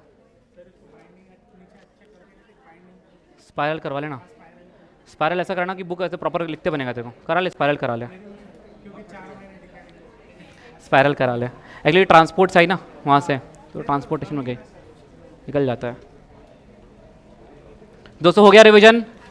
क्लियर है? समझ में आ गया? रिवीजन के लिए टाइम देना बेकार है। वहाँ पे तो जब ब्रेक दो तो गणपति की डिस्कशन चालू हो जाता है कि अपन को करना क्या है फाइनली। अच्छी बात है, एक्साइटमेंट होना चाहिए फेस्टिवल का। तो दोस्तों आइए बस एक छोटा सा एम और अचीव कर ले चैप्टर में, कॉमन प्रॉपर्टी। छुट्टी देखते हैं फिर।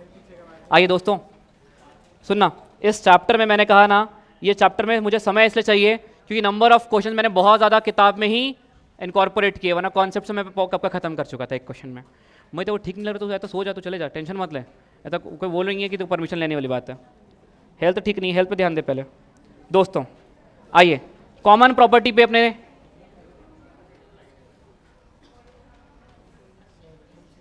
अरे कर लेना भाई गणपति डिस्कशन, तुम लोग थोड़ा सा ध्यान दे दो। अब सुनिएगा दोस्तों बहुत ध्यान से, बहुत ज़्यादा ये प्रॉपर्टी आपको सबसे ज़्यादा उलझाती है, सबसे ज़्यादा। इसका शॉर्टकट लिखवाऊंगा मैं अभी, ठीक है ना। वो मॉड ऑफ डी सब बुक में जो दिया है उसको कट कर दीजिएगा। ICAI मॉड्यूल ने जो रेफरेंस दिया है हम उसको यूज़ नहीं करने वाले यहाँ पे। अब सुनना, एक बार मुझे ये रिवाइज करा दो, जो मेजर ऑफ सेंट्रल टेंडेंसी के मेजर्स होते हैं उनको ओरिजिन से फर्क पड़ता है क्या? अरे हाँ। स्केल से फर्क पड़ता है क्या? हाँ। जो मेजर ऑफ डिस्पर्शन के मेजर्स होते हैं उसको ओरिजिन से फर्क पड़ता है क्या? नहीं, सिर्फ स्केल से। अब जो कोएफिशिएंट ऑफ कोरिलेशन R होता है दोस्तों, उसको ओरिजिन और स्केल दोनों से फर्क नहीं, लेकिन वो मल्टीप्लायर का जो साइन होता है B और D का, उससे फर्क पड़ता है। दोस्तों जो हमारा रेग्रेशन एनालिसिस का जो कोएफिशिएंट है, अब मुझे बताओ रेग्रेशन एनालिसिस का कोएफिशिएंट कौन है? B x ऑन y भी है और B y ऑन x। दो कोएफिशिएंट, यदि x ऑन y बना रहे हो तो B x on y coefficient बन जाता है, और y ऑन x बनाते हो तो B y ऑन x हमारा coefficient, that is M number 1। ये कोएफिशिएंट है। क्या ये क्वेश्चन पूछ रहा है क्या इसको फर्क पड़ता है क्या? तो मैं कहता हूं दोस्तों इसको ओरिजिन से फर्क नहीं पड़ता, सिर्फ और सिर्फ फर्क पड़ता है किससे? स्केल से। ये बात याद रखोगे। यहां पे हमारी इस पूरे स्टैटिस्टिक्स की कॉमन प्रॉपर्टी होती है खत्म। अब आने वाले चैप्टर्स में ऐसी कोई कॉमन प्रॉपर्टी नहीं है, तो जैसे ही खत्म होगा हम बाद में एक बार समरी बना के लिखेंगे प्रॉपर्टीज का, ठीक है। अब दोस्तों सुनो, coefficient of regression remains unchanged, कोई फर्क नहीं पड़ता किससे? चेंज ऑफ ओरिजिन से, बट चेंजेस फर्क पड़ जाता किससे? स्केल से। अब दोस्तों बहुत ध्यान देना, बहुत अच्छे से कंसंट्रेट करना, बहुत आसान है क्योंकि हम लोग यहाँ पे दो वेरिएबल की स्टडी की बात कर रहे हैं। अभी तक MOCT और MOD पे दोस्तों हम एक ही वेरिएबल पे खेल रहे थे, summation x upon n, summation fi xi, y तो कहीं आ ही नहीं रहा था। कोरिलेशन और रेग्रेशन एक पहला ऐसा चैप्टर आया जहां पे दो वेरिएबल के दर्शन हुए, ठीक है। कार्ल पियर्सन ने समेशन x इंटू वाई, तो उसने कहा मैंने x के वेरिएबल में ओरिजिन को चेंज किया और मैंने u से रिप्रेजेंट किया, और y को चेंजेस को किससे रिप्रेजेंट किया? v से। अब यहाँ भी दो वेरिएबल्स है दोस्तों, तो यहाँ भी वो कह रहा है कि मैंने x में चेंजेस करके u से रिप्रेजेंट किया और y में चेंजेस करके किससे रिप्रेजेंट किया? v से। यदि b x ऑन y है तेरा 0.28, तो बता अब तो ओरिजिन और स्केल चेंज कर दिया। अब x को रिप्रेजेंट करने वाला कौन? u, y को रिप्रेजेंट करने वाला कौन? v। तो बता b u और u इंटू v कितना हो जाएगा? तो मैं कहूंगा इसमें ओरिजिन का इंपैक्ट डालूं क्या? नहीं, सिर्फ किसका इंपैक्ट डाल दूंगा मैं? स्केल का, और मेरा बन जाएगा b u ऑन v। यदि b y ऑन x दिया हुआ है दोस्तों 0.56, तो मैं आपसे क्या मांगूंगा? b v ऑन u, क्योंकि u को रिप्रेजेंट, y को रिप्रेजेंट करने वाला कौन? v, u को x को रिप्रेजेंट करने वाला कौन? u। तो दोस्तों इसमें मैं किसका इंपैक्ट डालूंगा? ओरिजिन का इंपैक्ट डालूंगा क्या? नहीं, सिर्फ किसका इंपैक्ट डालूंगा? स्केल का, और मेरा बन जाएगा b v ऑन u।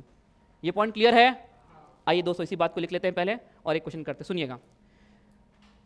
पहले यहां पे लिखो, मेक श्योर, नोट में make sure to convert the equation into standard form first. अब इसमें लिखो यहां पे u में आपको चेंज देखना कि मैंने कितना चेंज किया, तो u को अलग कर दो। u is equals to x के फॉर्म में लिखो, x के फॉर्म में लिखो, और यहां पे v is equals to y के फॉर्म में लिखो, y के फॉर्म में लिखो। दोस्तों कितना चेंज किया x में, तो u को अलग कर, और x में पूरा इक्वेशन x के फॉर्म में लिख दे। अरे कितना चेंज किया y में, तो v को अलग कर और पूरा y को देख ले, पूरा एक तरफ फेंक दे, तब तुझे दिखेगा हाँ कि y में कितना ओरिजिन है, कितना स्केल का इंपैक्ट है। समझा क्या दोस्तों? क्योंकि आप कह रहे हो कि मैंने x में चेंजेस किया, उसको u से रिफ्लेक्ट कर रहा हूं, तो अलग करना u को, सब कुछ एक तरफ फेंक, तब दिखेगा कि हाँ भाई x में कितना मल्टीप्लाई हुआ, कितना डिवाइड हुआ, कितना ऐड हुआ, कितना लेस हुआ। समझा क्या? v को अलग करना, पूरा क्वेश्चन y के फॉर्म में लिख, तब देख पाएंगे हाँ y में तूने कितना चेंज किया, कितना ओरिजिन चेंज किया, कितना स्केल चेंज किया। फिर देखते हैं इंपैक्ट किसका लेना है। तो मैं अभी इस क्वेश्चन को आप लोग मत सॉल्व करना प्लीज, लिखने के कॉपी पेस्ट के चक्कर में मत भागो। ये किताब में मेरा सबसे पहला टैग लाइन ही है, वही चीज़ लिखो जो समझ में आ रही है, नहीं आ रही तो क्लास के बाद समझ लेना, मेरे से पूछ के फिर लिखना। दोस्तों देखो यहाँ पे एक इक्वेशन दिया हुआ है u इज इक्वल्स टू, देखो दोस्तों ना u और v में अपन कई बार कंफ्यूज हो जाते हैं, तो हैबिट बनाना u को ना ऐसा ये दे देना और v को ऐसा रहने देना, ये ठीक है, तो आप खुद कंफ्यूज नहीं होगे। u में ऐसा घुमा देना उसमें और v को ऐसा स्ट्रेट रहने देना। सुनना दोस्तों क्या दे रहा है ये, u plus 3x is equals to 10। अब बताओ ये कह रहा है कि मैंने x में ओरिजिन और स्केल का चेंज किया और उसको किससे रिप्रेजेंट करता हूं मैं? u से। लेकिन दोस्तों ये अभी स्टैंडर्ड फॉर्मेट है क्या? नहीं, u को करो अलग, बचा कुचा पूरा एक तरफ। तो मैंने किया u is equals to 10 minus 3x। दोस्तों क्या अब मैं देख सकता हूँ, हाँ हाँ हाँ हाँ, एक्स में आपने स्केल चेंज किया है 3 का और ओरिजिन चेंज किया कितने का, 10 का, और उसको कहते हो आज यू। समझा क्या? अब बताइए v का कितना दिया है, 2y plus 5v is equal to 25। क्या अभी मैं बता सकता हूं कि एग्जैक्ट कितना ओरिजिन और कितना चाहिए स्केल? नहीं, पहले मुझे y को अलग करना पड़ेगा, पूरा y के फॉर्म में लिखना पड़ेगा, फिर बताऊंगा हाँ भाई ये देख y तेरे में इतना इतना चेंज हुआ है। तो मैं क्या करूं बताइए, 5v is equal to 25 minus 2y, हाँ है ना? तो v is equal to 25 upon 5 minus 2 upon 5y। दोस्तों क्या अब आप बता सकते हो कितना ओरिजिन और कितना स्केल चेंज किया y का? y का ओरिजिन चेंज किया 25 अपॉन 5 से, दैट इज 5 से, और स्केल चेंज किया कितने जैसे आपने, माइनस 2/5 से, हाँ है ना? आपको ये ओरिजिन का इंपैक्ट लेना है क्या? नहीं, आपको किसका इंपैक्ट लेना है? स्केल का। दोस्तों इसी का शॉर्टकट यहाँ मैंने बनाया है, सुनिएगा। बुक का जो डेफिनेशन है, जो बुक का जो मेथड है वो बहुत कंफ्यूजिंग है। मैं दोस्तों ये जो m लिख रहा हूँ ना, ये मेरी परिभाषा में कह रहा हूँ, m मतलब मल्टीप्लायर। क्या है? और मल्टीप्लायर को स्केल कहते हैं क्या अपन? जो x का मल्टीप्लायर है वही स्केल है ना, जो y का जो मल्टीप्लायर है वही स्केल है ना। तो मैं s वर्ड यूज ना करके मैं यहाँ कह रहा हूँ मल्टीप्लायर। आपको जब भी b v ऑन u निकालना है, मतलब आपको b x ऑन y दिया होगा, क्योंकि x को रिप्रेजेंट करने वाला u और y को रिप्रेजेंट करने वाला v।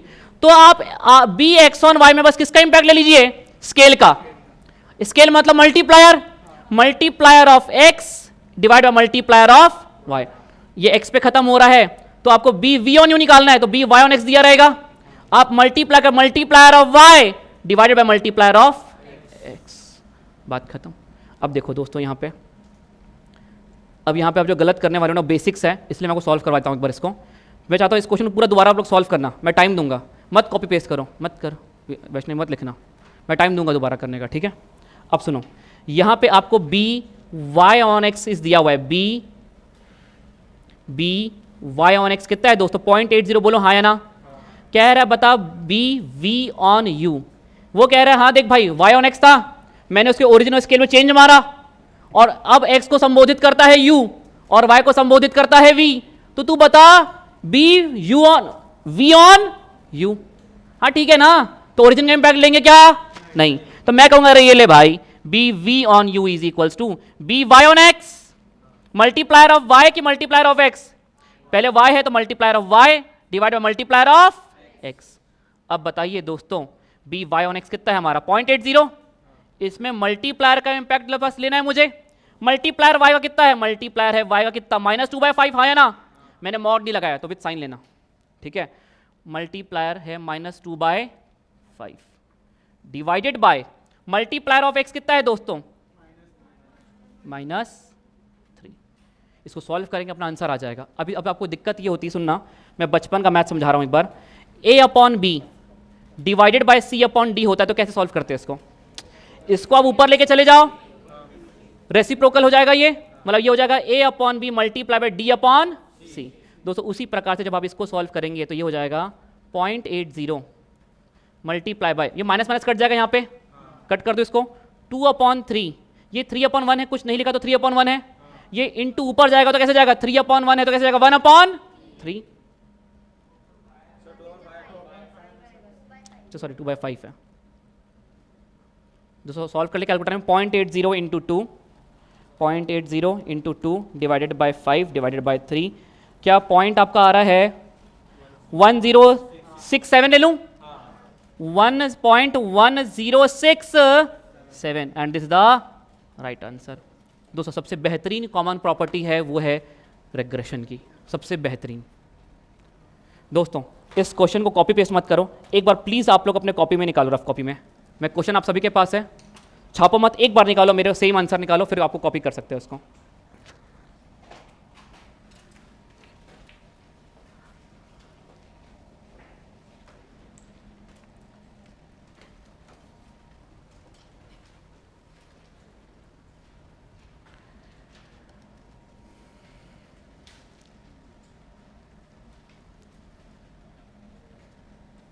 सिर्फ थोड़ी सी हमने प्रैक्टिस ऐड कर ली, मैं आपको वादा कर रहा हूँ आपका पेपर में ऐसा कोई क्वेश्चन नहीं होगा जिसके दर्शन हमने क्लास में नहीं किए होंगे, या तो उस टाइप का क्वेश्चन हमने क्लास में नहीं किया होगा।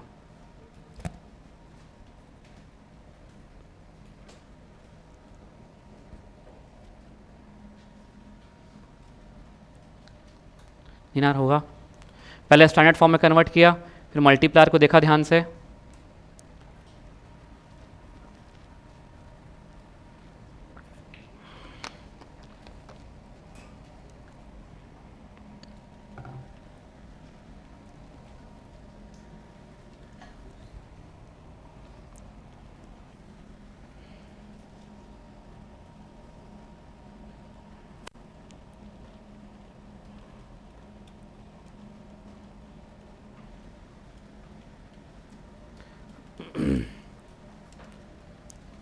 हो गया।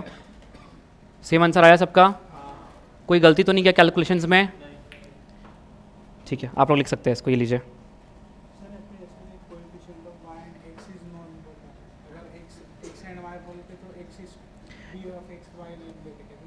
तो यू वी मांगता, फिर वी यू नहीं मांगता। मैं समझा नहीं, फिर से पूछ। या फिर क्वेश्चन में and the regression coefficient of y and x बोला है।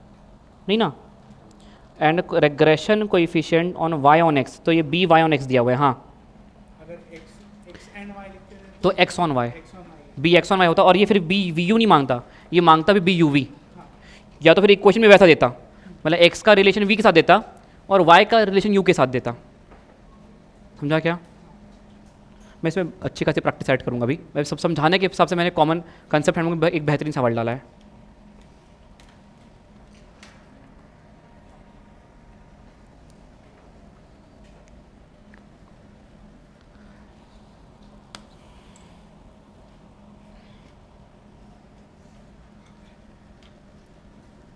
डबल डाउन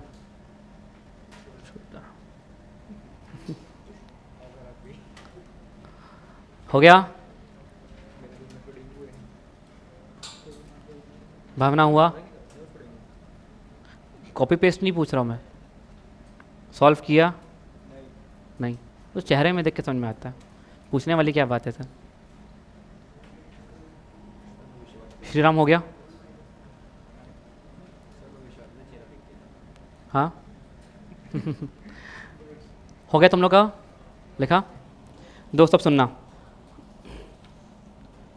इस चैप्टर में, इस चैप्टर का फ्लो समझा कि हमारा फाइनल एम, दोस्तों we are done with the definition, we are done with the m of the chapter. हमने एम 1 को अचीव कर लिया, रेग्रेशन इक्वेशन एम अचीव कर लिया, एस्टिमेट करना सीख गया वैल्यू। एस्टिमेट करना कोई मतलब एक डेफिनेशन थी कि एम नंबर 3 यही तो कहता है भाई एस्टिमेट करना एक वेरिएबल की वैल्यू जब दूसरे वेरिएबल की वैल्यू पता है। अब उसको अचीव करने के लिए कहता है रेग्रेशन इक्वेशन पढ़। अब रेग्रेशन इक्वेशन तब तक नहीं निकाल सकते जब तक रेग्रेशन कोएफिशिएंट ना पता हो। दोस्तों कॉमन प्रॉपर्टी, स्केल का इंपैक्ट लेते हैं क्या? नहीं। ओरिजिन का इंपैक्ट लेते हैं क्या? नहीं। स्केल का लेते हैं क्या? हाँ। इसमें दोस्तों अभी बेहतरीन सवाल अभी मैं एक आध और लूंगा, काफ़ी ट्विस्ट एंड टर्न वाले क्वेश्चन दोनों में लूंगा मैं कॉमन प्रॉपर्टी पे, ठीक है। अब दोस्तों जो इंपॉर्टेंट हाईलाइट रह गया है, सुनना, इंपॉर्टेंट हाईलाइट, इस पर कल हम लोग एक छोटा सा सेशन ले सकते हैं क्या? लाइव 1 घंटे में कवर अप हो जाएगा, क्यों चैप्टर को अपन पेंडिंग करें, ठीक है। अब ये चैप्टर में ऐसी कोई टेक्निकलिटी नहीं है। अब ये कॉमन, अच्छा इंपॉर्टेंट हाईलाइट्स में है क्या? सुनना, क्यों इस चैप्टर का नाम को रिलेशन और रेग्रेशन है, और उस पर बेस्ड ट्विस्ट एंड टर्न वाले क्वेश्चन, और उस पर बेस्ड कॉमन थ्योरी, बस, ठीक है। आज जितना पढ़ा उतना रिवाइज करोगे, और आज आप लोग डीपीपी ले जा सकते हो, को रिलेशन की 2 डीपीपी और रेग्रेशन की पहली वाली डीपीपी लेके जा सकते हो। 2 डीपीपी है, सिर्फ पहली वाली लेके जाना, ठीक है। मैं बता के जाऊँगा कितने डीपीपी, 3 डीपीपी मिलेंगी आपको आज, मैं देके जाऊँगा अभी।